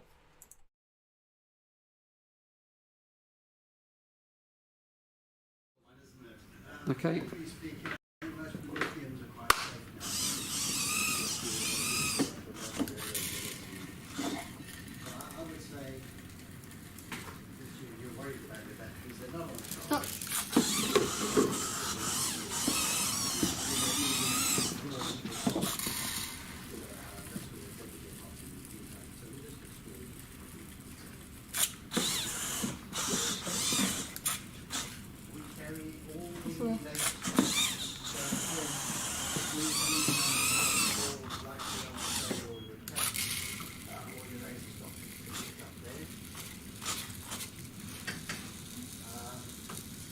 Stop.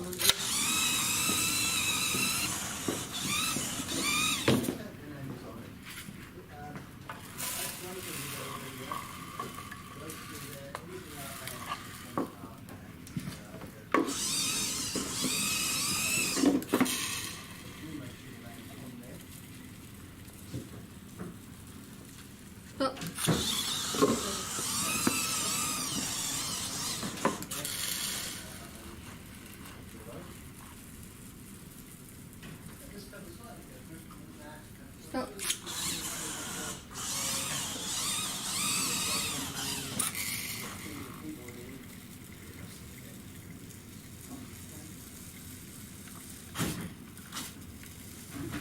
That looks good. Stop.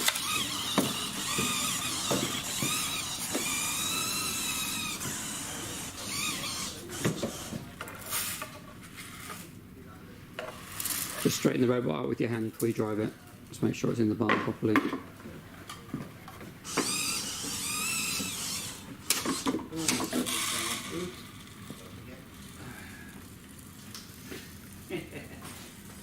Stop.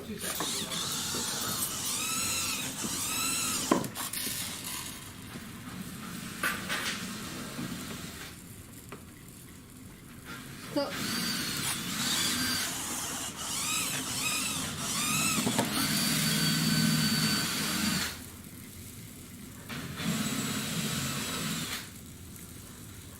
Stop.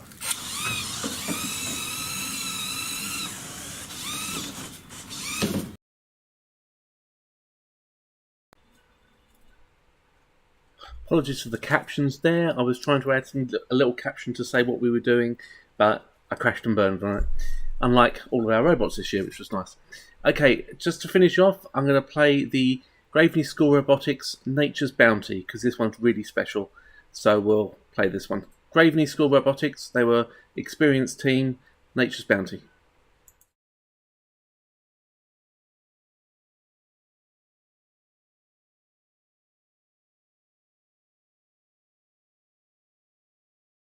I'm David from Graveney Robotics, and today we will be attempting Nature's Bounty by remote control with our robot, the Red Bull.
Welcome back, everybody. I hope you enjoyed seeing some of yesterday's highlights. Just 3 runs there.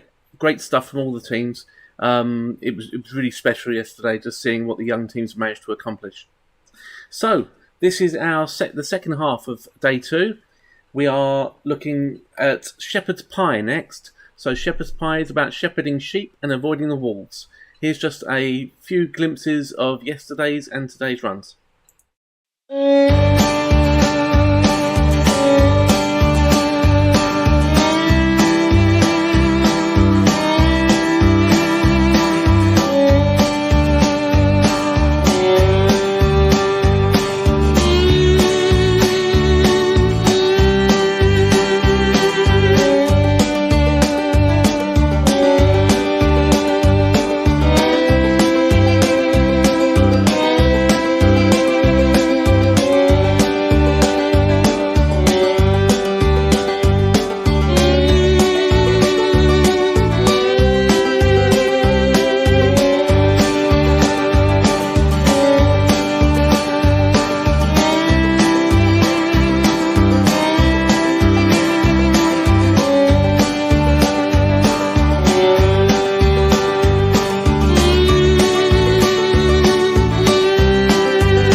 So that was just a quick sneaky peek of yesterday's and today's, just to give you a flavour of the challenge. Right, our first team up for Shepherd's Pie is an advanced team. They're doing this autonomously, and this is the East Devon Pirates. So, autonomous run at Shepherd's Pie. Here we go.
Yeah, I can't stop.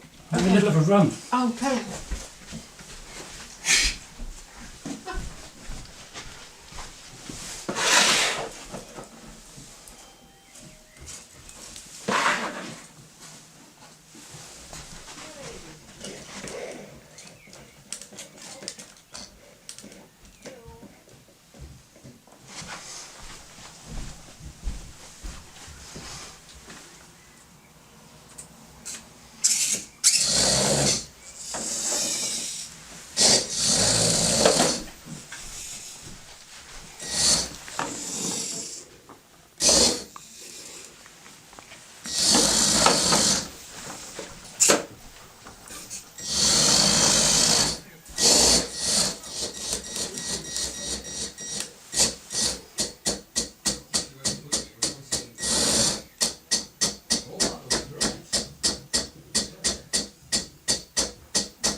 Cool.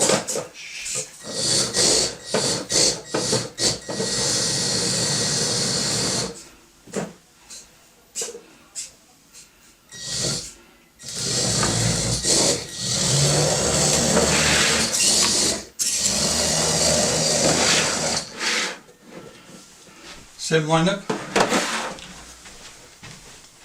Sheep, sheep, sheep. Has it got timer on it, has it? Yes. Alright. Oh well, I'll leave you to this and I'll disappear off downstairs again. Wait.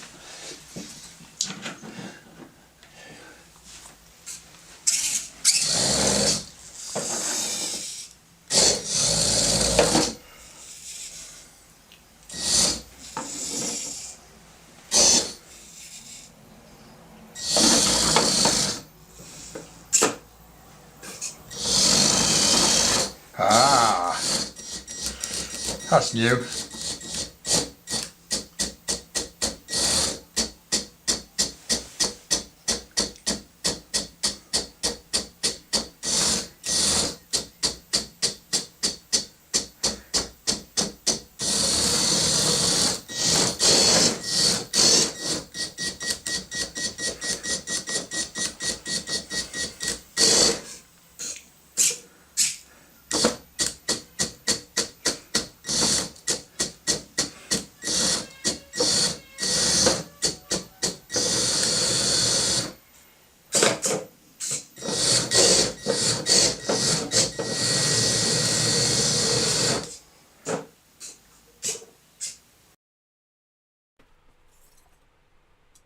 Didn't think that we're going to make it there. So that was really good run there. Our next team for Shepherd's Pie is an advanced team, and they are Flig and Dinky. So here's their Shepherd's Pie run, and I believe they do it remote controlled. So here we go.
There's a good robot.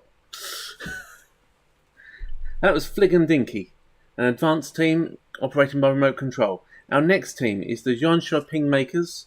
They're an intermediate team and they're also doing shepherd's pie with remote control. So let's see how they get on.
Is that in? Yeah. Okay. Set this guy here.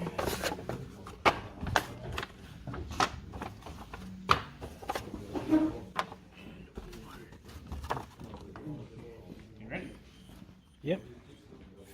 That's 1.5 minutes, by the way.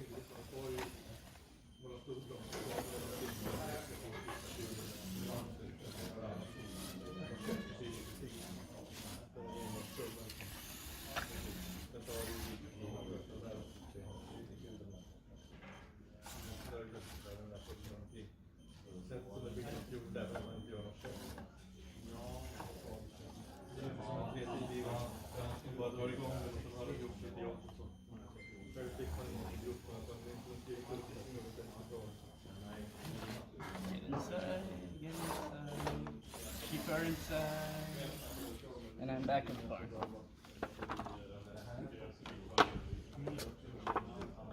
Okay. Alright. Okay. It's 2.5 minutes.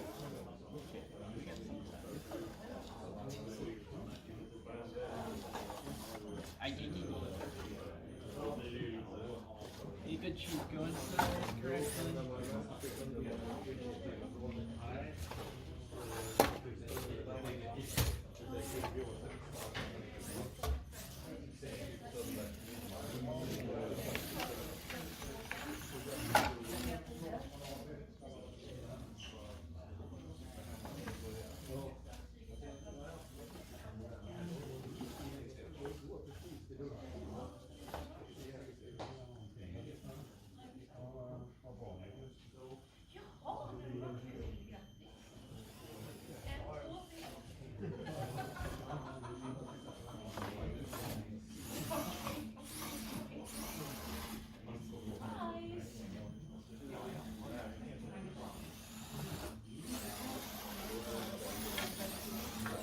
Back to the barn.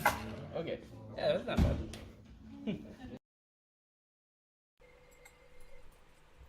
That was a really good run by that team. Well done. So our next team is Moo Plus, and this is an advanced team doing shepherd's pie by remote control again. So this is an advanced team, Moo Plus shepherd's pie.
Bravo, Brian. That was an excellent run. Well done. That's really good.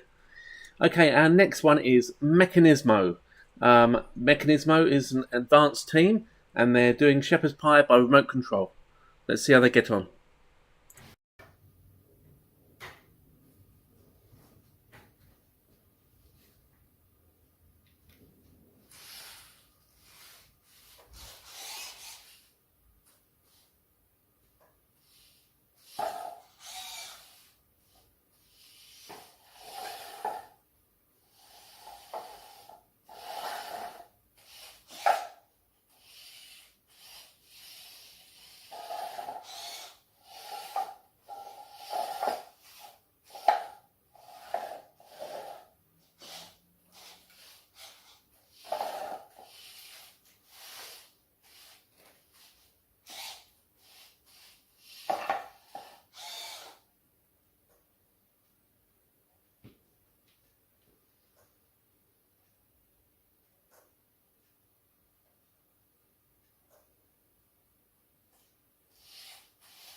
I just love that robot, the way it goes up and down. It's great.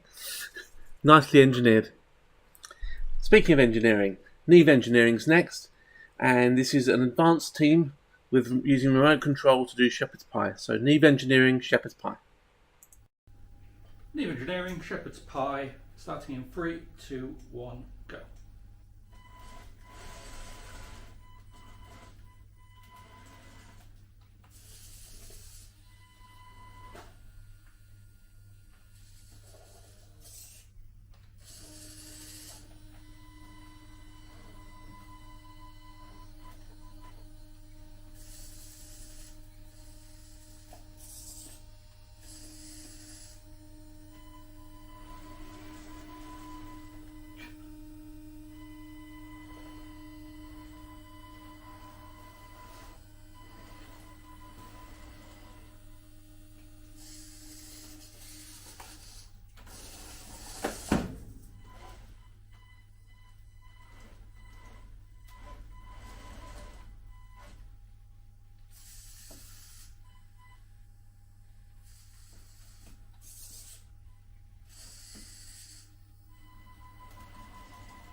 Settings. No walls knocked over, all sheet in.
Okay, I managed to get 6, 7, 8, 9 in the enclosure in the time period and knocked over no wolves. Some great driving by Keegan there, and who needs a gate on the pen anyway? Just lift them over and put them in. It's great. Next team that's up is Night Fury Intermediate, and this one is remote controlled. So Night Fury Shepherd's Pie.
Done.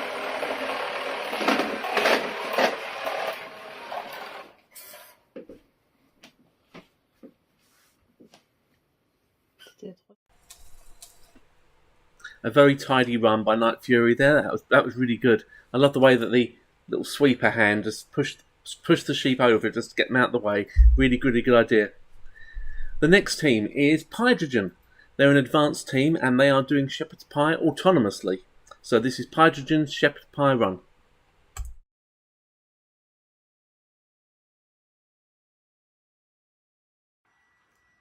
This is the Team Pydrogen video of Shepherd's Pie done in autonomous mode with a whistle to start the robot.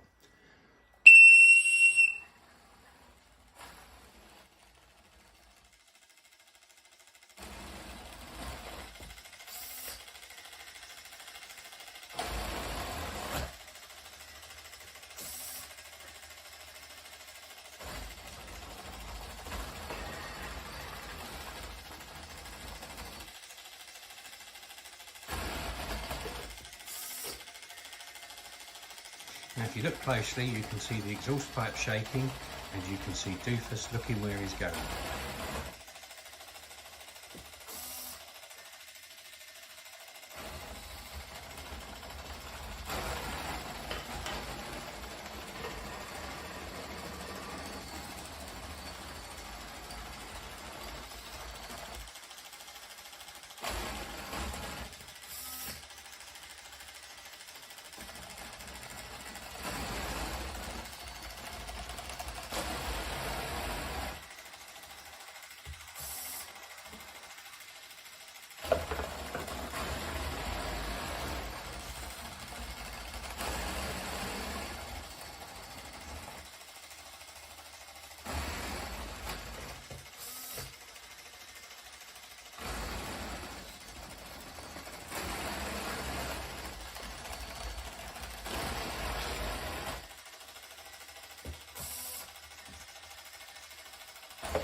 That's not the exhaust pipe shaker.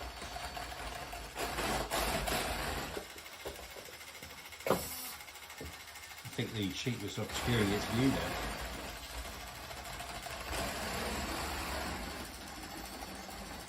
there. Right, start getting ready.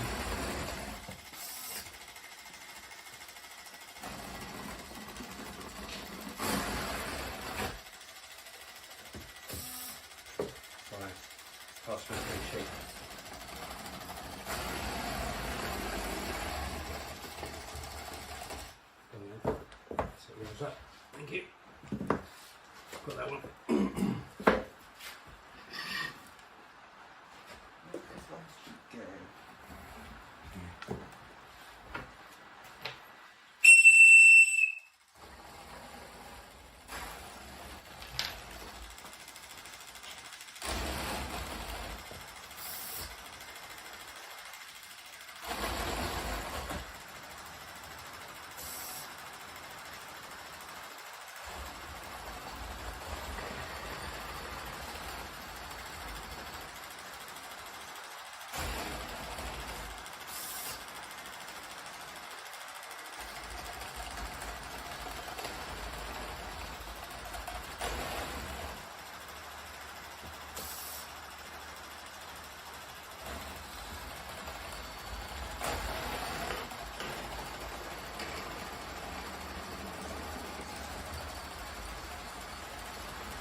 Another shape to capture of the sheep.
Stick that robot.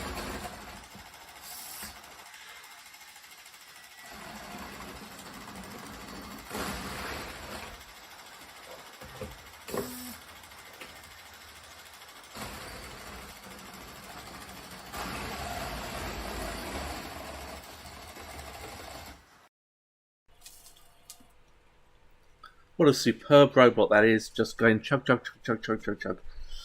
Okay, our next team is the Beginners from Northern Ireland, and they're doing this with remote control, and this is Stevie Three and it's Shepherd's Pie Run.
Oops, I think I might have cut that one off at the end. Never mind.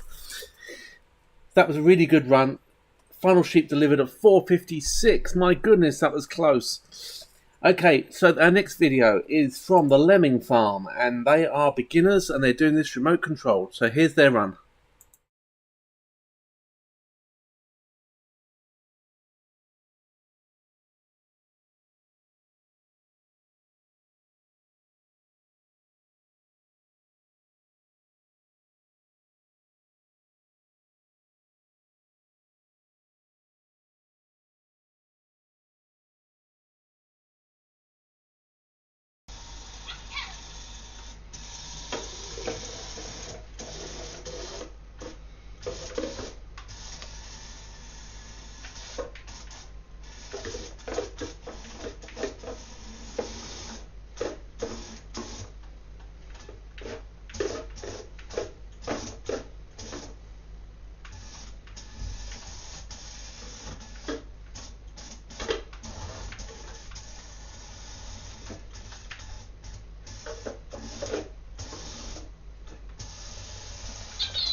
Finished.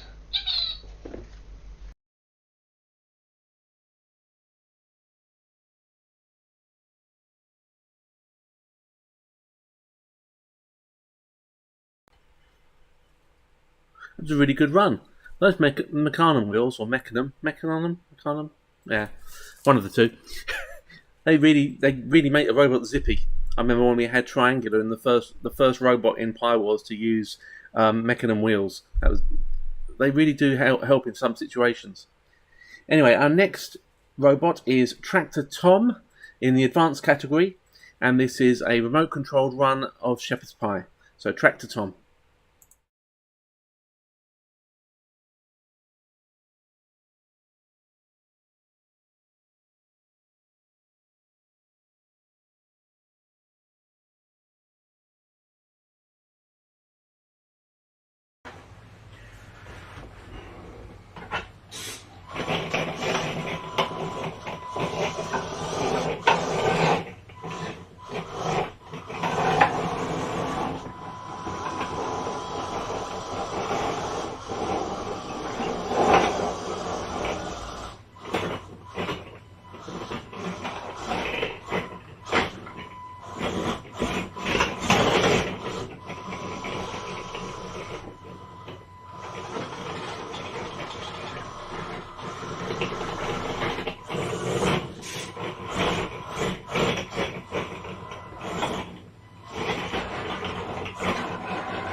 That was a very fine run of shepherd's pie to finish off shepherd's pie. Well done. Thank you very much, Leo, for that brilliant run. Okay, so that was shepherd's pie. That one's all finished now. Our next one is Farmyard tours. So I suggest we go in without further ado to our very first team, which is Dumont Cybernetics. They're an intermediate team, and obviously all of these are remote controlled. Enjoy. Dumont Cybernetics obstacle course under remote control.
Love it.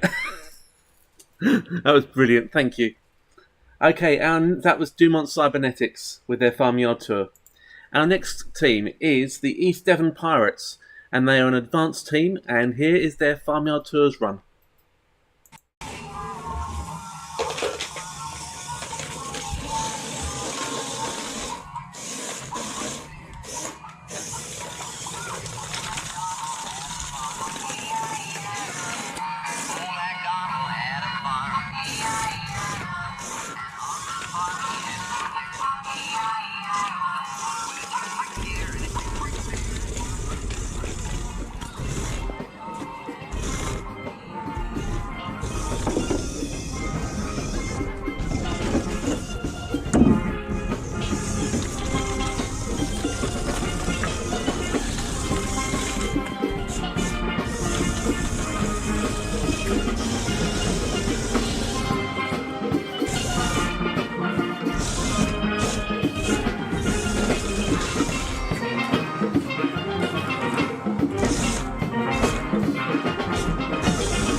I guess it's true. You see different things the second time. That's brilliant. Loved it. Okay, our next team is... Sorry, that was the East Devon Pirates and their Farmyard Tours run. Okay, so our next team is Flig and Dinky, the advanced team. And this is Farmyard Tours.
I've just got this image now of Daniel and Pal going, sit!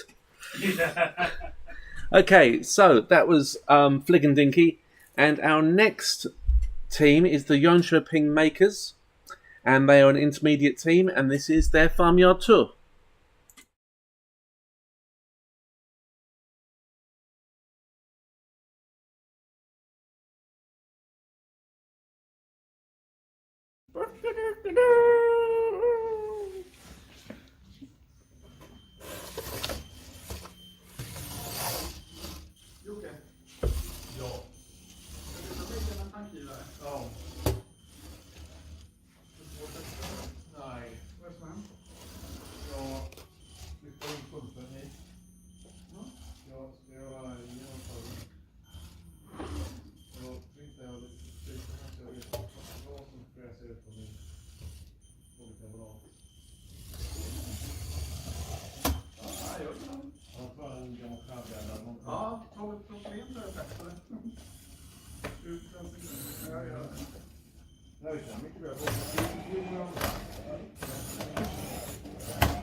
Now it doesn't want to go.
Om någon anledning så kommer jag ihåg saker jag ska göra, men inget annat där eller?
Love the end of that one. That was brilliant. Okay, so that was Yonping Makers. Our next video is from Moo Plus, and Moo Plus is an advanced team, and this is their Farmyard tours.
Please exit through the gift shop. Love it.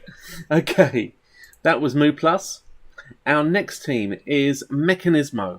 They're an advanced team, and obviously this is still remote control, and this is Farmyard Tours from Mechanismo.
This is my robot.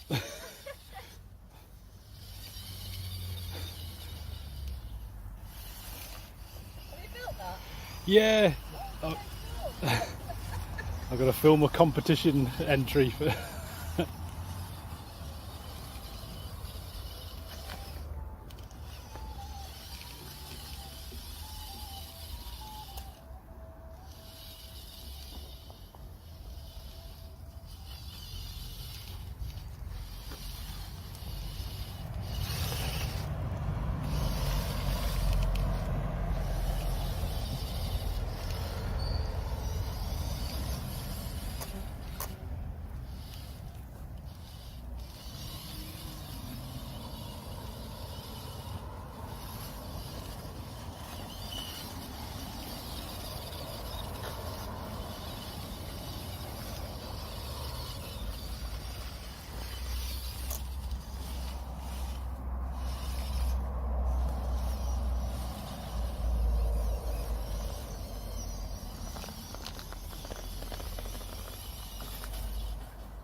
Very entertaining run there from Mechanismo.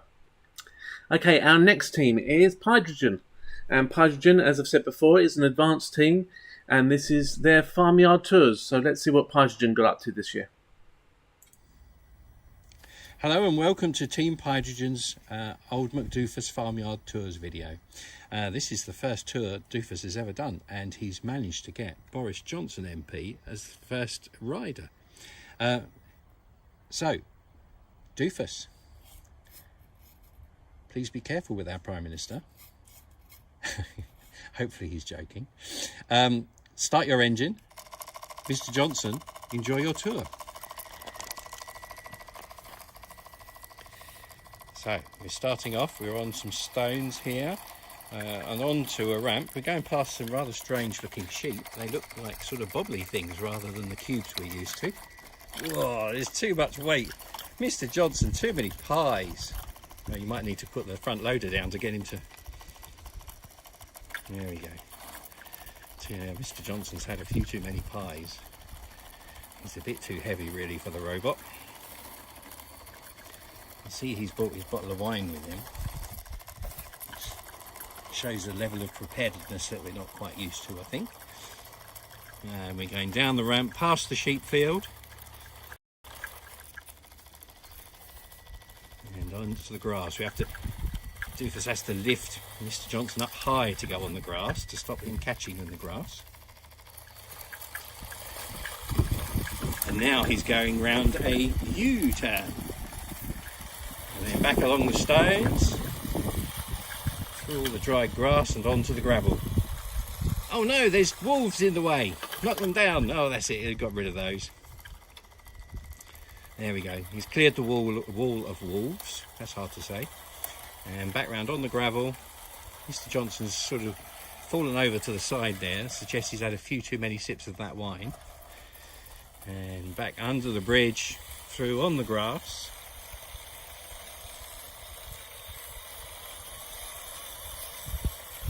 Back round the U-turn, I see. His predecessor wasn't for U-turns, as I recall. There we go, back onto the ramp. This takes some very careful driving because really the robot is horribly out of balance with all this weight on the front. And back up. I don't know why the tour starts at the slurry pit, but there we go, that's what Doofus decided to do. And there we have it. And I think that is the end of the tour. Doofus, what are you doing? That's alright, he's putting him down. I had a slight worrying moment there. Doofus, what have you done? Oh, my goodness. Well, Doofus, I think you should be ashamed of yourself. There we have it. That's the end of the Team Hydrogen Old Farmyard tour. Hope you enjoyed it as much as we enjoyed making it. Thanks very much for watching. Bye-bye.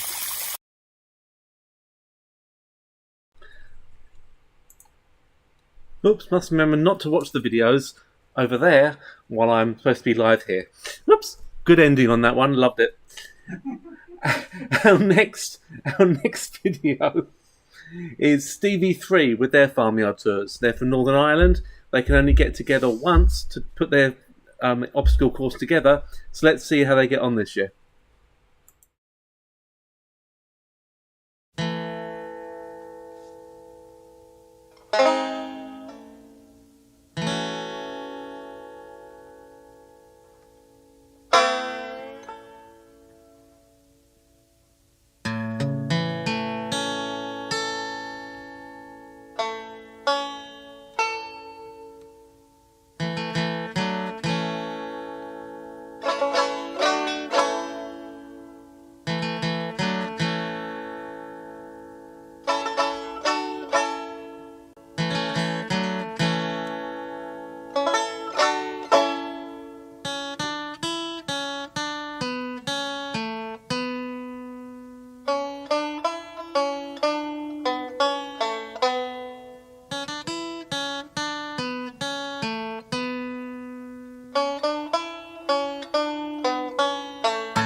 Hang on a minute.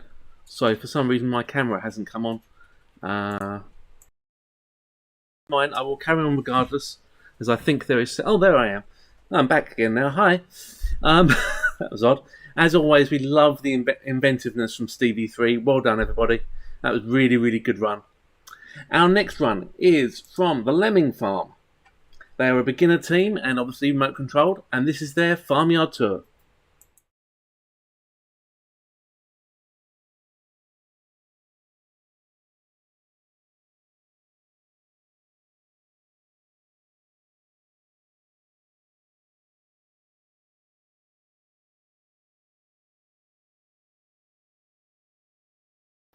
The sheep have escaped their pen and we need to go and find them.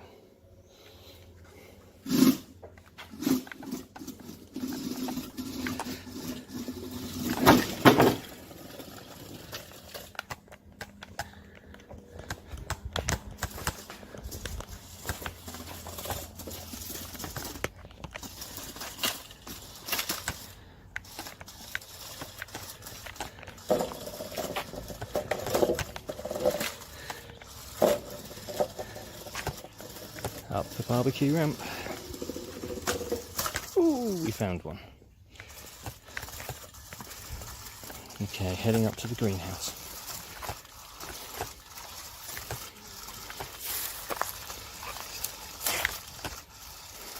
Okay, this is going to be a very narrow, very steep slope.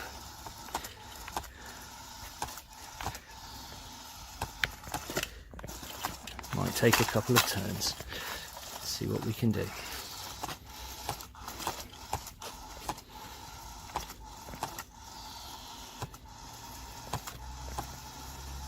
Very subtle movements.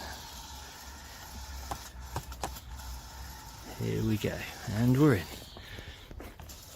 And lo and behold, who have we found? Right, let's go on the stones. There we go.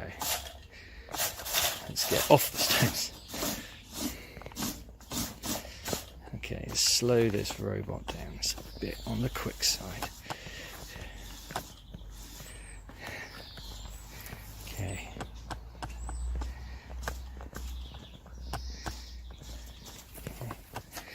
Okay, very narrow.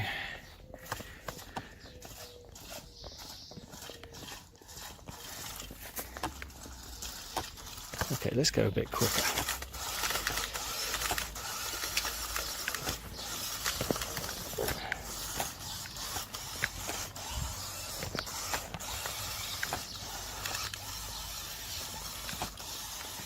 Getting not a lot of traction on this long grass.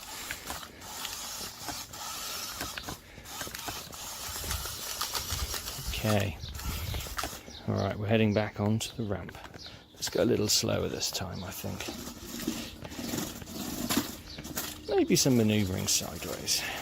Oh, look who we found. Okay, we have a blocked path. If you can't go round it, go through it.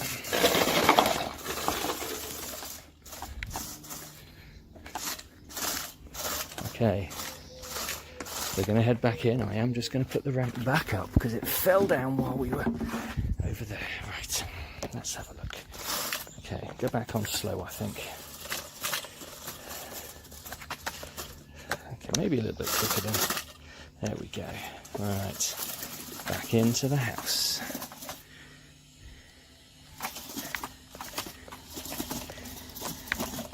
Here we go. Here we go.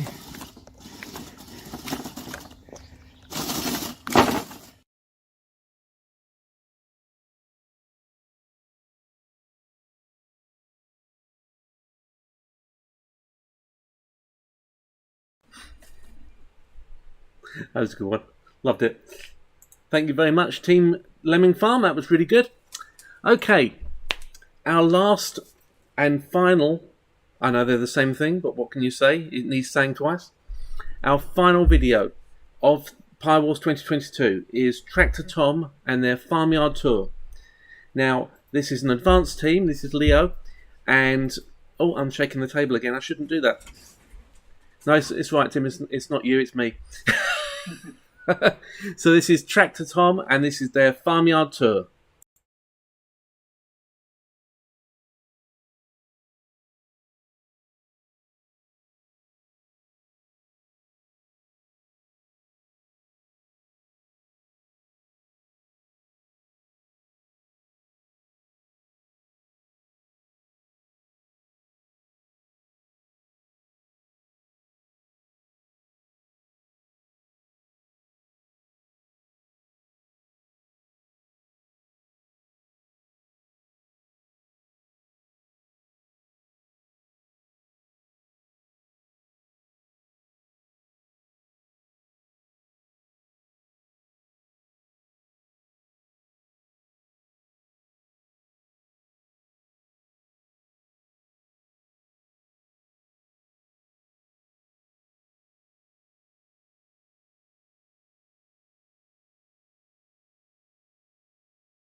Hi everyone, welcome to Pi Wars 2022, the results.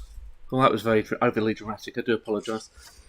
Okay, so the way this works is that I do the placings for the individual challenges, except for technical merit, and then our head judge Phil Willis will come on and do the technical merit and the actual final placings for Pi Wars 2022 Day 2.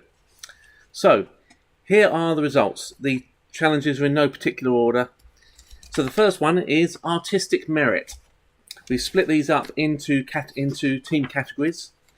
So in third place for artistic merit for beginners is Barn Rats. Second place is the Lemming Farm. And first place is Stevie Three.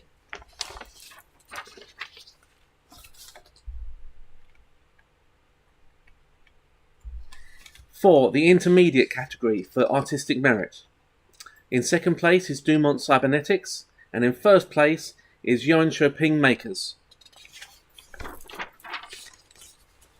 For artistic merit for the advanced category, in seventh place is the East Devon Pirates, in sixth place is Mechanismo, in fifth place is Neave Engineering, in fourth place is Moo Plus, in third place is Tractor Tom, in second place is Flig and Dinky, and in first place, just a few points ahead, is Hydrogen.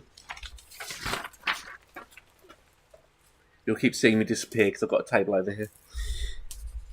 The second challenge was blogging. Now, not everybody took part, but an awful lot of you did, and I had the pleasure of reading them all this year, and I read every single post, which makes me slightly insane, and I was more insane by the time I'd finished. So here is the results. Again, we've done them by category.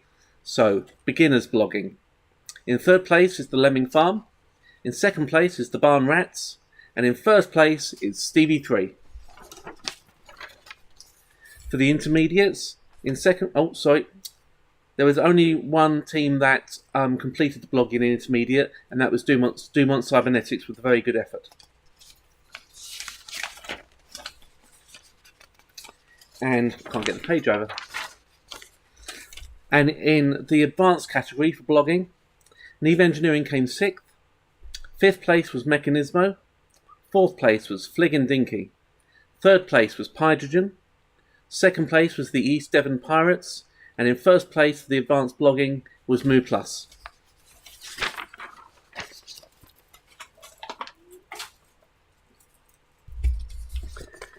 Okay, moving on to the active challenges.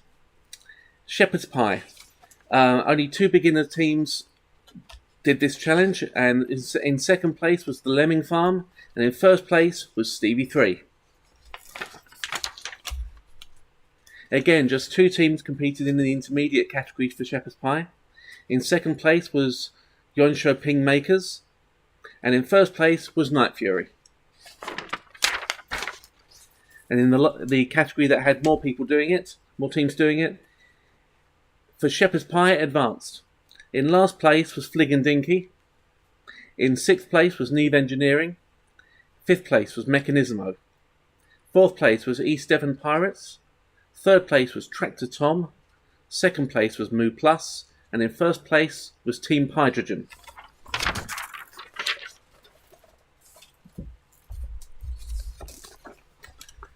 Moving on to Hungry Cattle.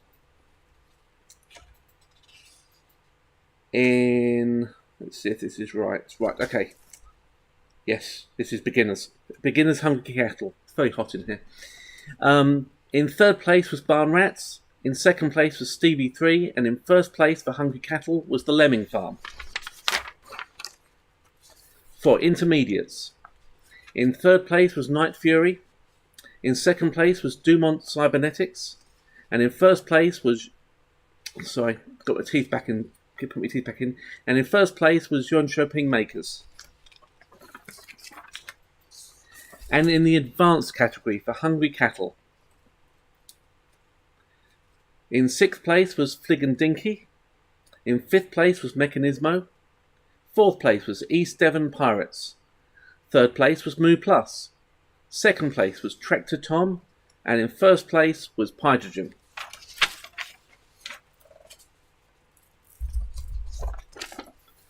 Nature's Bounty.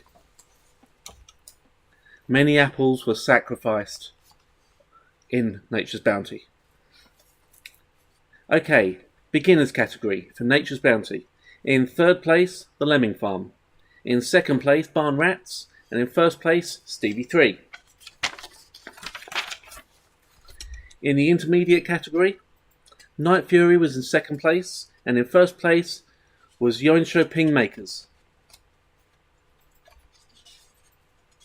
Oh, there we go. And there were 5 teams that did Nature's Bounty in the advanced category. In 5th place was Flig and Dinky. In 4th place was Mechanismo. 3rd place was Neave Engineering. 2nd place was Hydrogen, and in 1st place was Moo Plus.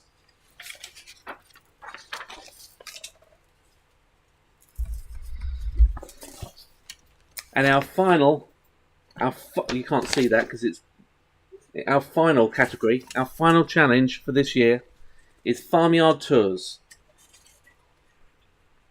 Oh yes, sorry, not our last challenge, of course. We've got Technical Merit, which is Phil in a minute. I do apologise.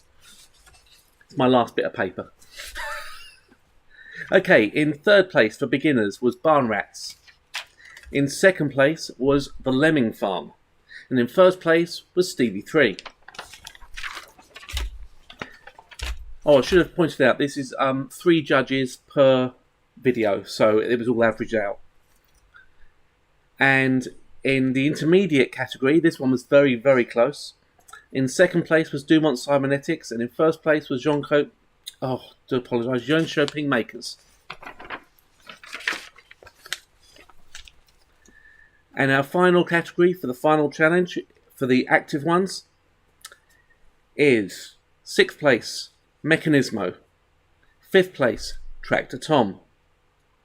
4th place, East Devon Pirates. 3rd place, Flig and Dinky.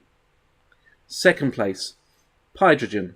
And this was very close as well. In 1st place was Moo Plus. Okay, the next thing that's going to happen is I'm going to put the results follow shortly video back up so I can call Phil. And then I will introduce him and then we'll get on with the final placings. So bear with me.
Oh, that worked that time. Okay, so without any further ado, may I just introduce our head judge, Phil Willis. Over to you, Phil. Thank you. Just let me tell Alexa to stop. Thank you. Right. No, she's still at it. Alexa, stop. Right. Firstly, thanks, Mike, Tim and Dave for putting on this fantastic event and appointing me head judge this year. It's been really interesting judging all the technical aspects of the robots, awarding points for innovation, features, build quality, and attachments. Hang on a second, this is ridiculous.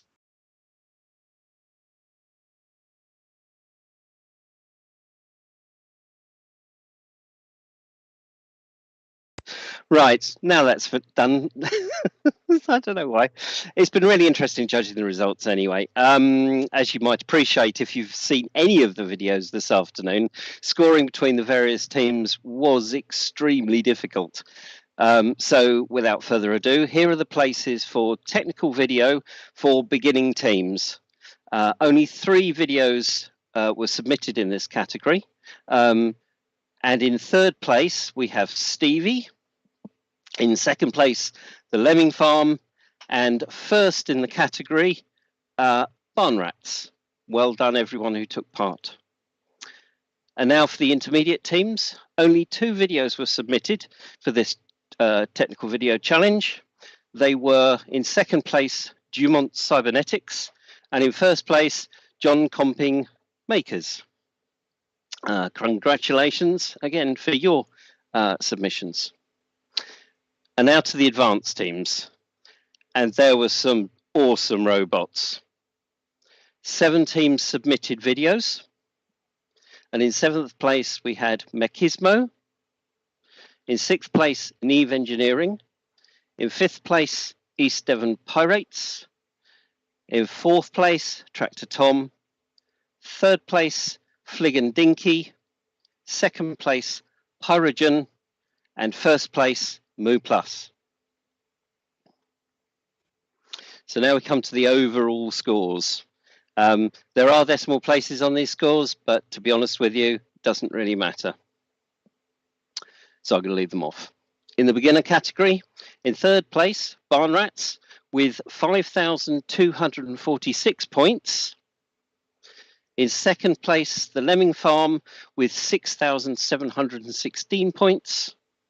Meaning that first place for Pi Wars 2022, Old MacDoofus Had a Farm, in the beginning category was Stevie with 8,162 points. Well done. Now to the intermediate category. In 3rd place, Night Fury with 2,950 points. In 2nd place, Dumont Cybernetics with 4,183 points. And that means that the first place category for Pi Wars 2022, Old MacDoofus Had a Farm, in the intermediate category goes to Yonping Makers with 6,816 points. And so to the advanced category with 7 competitors. In 7th place, Neave Engineering with 3,153 points. In 6th place, Machismo with 4,911 points. In 5th place, Flig and Dinky with 5,951 points. In 4th place, East Devon Pirates with 6,401 points. In 3rd place, Tractor Tom with 6,511 points, which means we come to the 2nd place, and there is 100 points between 2nd and 1st. In 2nd place, Pyrogen with 9,826 points, which means the first place for Pi Wars 2022, Old MacDoofus Had a Farm advanced category is Moo Plus with 9,926 points. Well done, Brian, and to everybody else who took part. Back to the studio, Mike. Thank you very much. Thanks, Phil. Thank you very much for being our head judge. Cheers.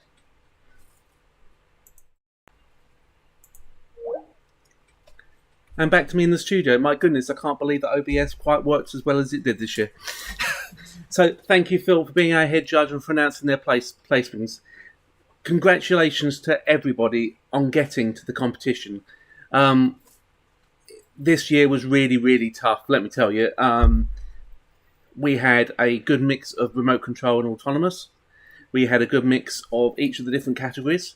Not as many teams made it this year, but those who did, congratulations on making it and making fantastic robots. You've inspired me, and I just help organise it.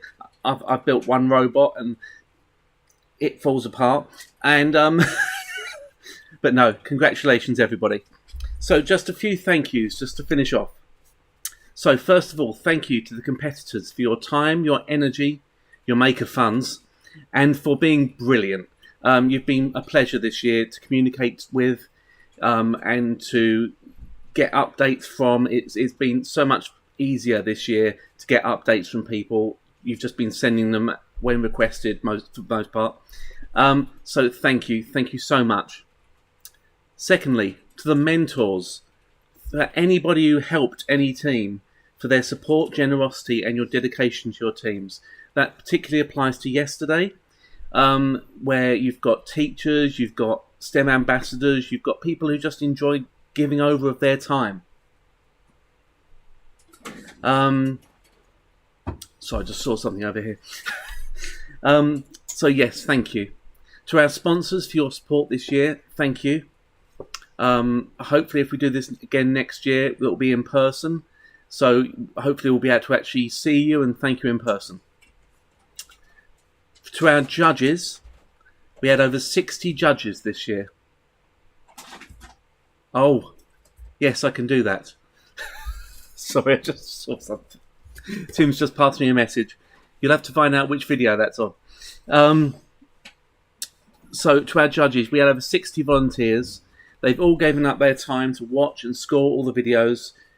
I want to thank particularly Amy Willis for judging all the artistic merit videos, to Phil for judging the technical merit videos, for being our head judge, and for handling all the disputes of the scores, of which there were actually mercifully few. It was our effort to replicate the idea of signing off on your scores that happens at the in-person one. So thank you, and thank you to everybody who's been watching as well and engaging on the chat. Next year, so as it's the worst kept secret, we'd like to do an in-person event in Cambridge, possibly. We haven't got the venue yet, we haven't got an idea of final numbers yet. But if we do, it will be the 2020 competition postponement, which was Disaster Zone, which was all challenges involving natural and man-made disasters. There is a joke in there somewhere about our current times, but I can't quite put my finger on it at the moment. So we're looking at options for including some kind of virtual or online element. We've had so many teams this year basically say to us, thank you for holding an online competition because we can't make it to the UK, let alone Cambridge. We've had teams from India, we've had teams from Sweden, we've had teams from the US, Puerto Rico, Honduras, and not everybody can afford the flights over here. So we're looking to see what we can do about that. We'd like to do something about that. So my final sort of message to you is to say, please, please, please, if you haven't registered your interest for 2023 yet, go to pirewars.org. There's a red button on the homepage. I'm shaking the table again. There's a red button on the homepage. Click that and it will take you through to a Google form. And then you'll be able to register your interest and say what months are best for you. We can't guarantee that it's going to be at all, and we can't guarantee any particular month. But just let us know roughly when you think it should be. So I also want to thank my co-organisers for being brilliant this year. I'm just the one on the camera. There's been a lot of work gone on behind the scenes. And that's it for Pi Wars 2022. We've had a brilliant year. Brilliant time seeing all your videos this weekend. And all it remains for me to do is to say thank you very much. And if you just give me 1 second, I will just find out which video is going to be played. Do we know which one yet, Tim? I don't know which one. Oh, well, I know which one it is, but I don't know which one on your system it is. It's the first... Bear with me. Yep. Yep, go on. It's artistic one? Yeah. Sure about that? Yeah. Okay. If I can find it, we'll play that one. That's Sunday. That's... Oh, there it is. Okay. We think this is the right video. It might not be, but we think it is. So all that remains me and Tim and Dave to say thank you very much for watching, and hopefully we'll see you all again next year.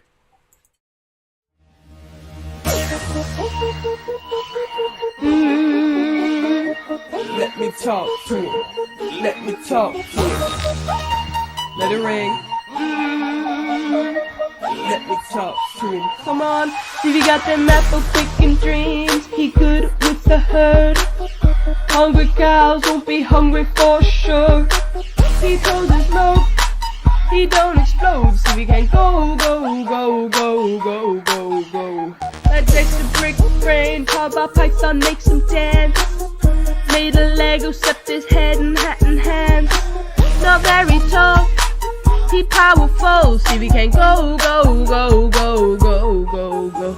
Hey, you ain't never seen nothing like this before. Got great big wheels so sharp he can roll. With a PS4 under our control, there ain't no road. This bro won't go so technical. Put accessible, two-dimensional, eats vegetables. Hold up, wait a minute, did I see what I think I was? Stevie don't need to look at the road. Stay on course with double gyro. Trailer hitch to carry big loads, and he ain't afraid of no toads. Hey, by the way, the other team gets so pro. Something I think that you suckers should know. This competition, our first rodeo. We entered last year and we won the whole show. Trophy winning team, best in the world. 3 smelly boys, a couple adults, and a girl. These kids are pro. One thing they know, Stevie can go, go, go, go, go, go, go. With genius like these, power should have been a breeze. But sadly, we forgot JCSEs. One win for show, but still they know Stevie can go, go, go, go, go, go, go. Hey, apples what I gotta do to get you home. Trees all for the crops when the seeds are sown. You're on my claw, gotta knock them down. No sweat in my neck, keep them off the ground. 1 swipe, come on, 2 swipes, come on, 3 swipes, come on, but I drop some. What do you think I'm playing? Get it done on my farm, then I bring it to the barn. Next thing you know, we'll be using our motors and dragging the stroller the size of a toaster with rice in the holder. The weight of the boulder, when we try to hold her, it turns out the burden was too much a shoulder. Broke up the door to our holster, rice went all over our floorboards. Steve carried on like a soldier, he stole your chili kidney beans, wolves with some fur. Owen's head has a Monaco fur. He got a bowl of Cheerios. Stevie can go, go, go, go, go, go, go. His trailer hits rags while he's stuck inside a bag. His hat's amazing, but he doesn't like to brag. Got no elbows, or knees or toes. Stevie can go, go, go, go, go, go, go. Oh, Stevie, can you grab them sheep so sweetly? They're not that hard to catch. Just pop them through the hatch and run it in a flash. Just don't forget the latch. Too bad they wouldn't stack. This challenge is a pain in the ass. 4-wheel drive and Stevie's on it. New front end, you know you want it. Under the bonnet, he's shown it on these obstacles. He's zoning, going up a ramp, off a rock. Stevie did that pop a lock. Move a plank, avoid a frog. Need more details, read our blog. Apple picking team, I'm good with the herd. Hungry cows won't be hungry for sure. He chose his load, he don't explode. Stevie can go, go, go, go, go, go, go. That just a brick brain, powered by Python, makes him dance. Made a Lego, stepped his head and hat in hands. You're so impressed, you know he's best. Give Stevie gold, gold, gold, gold, gold, gold, gold.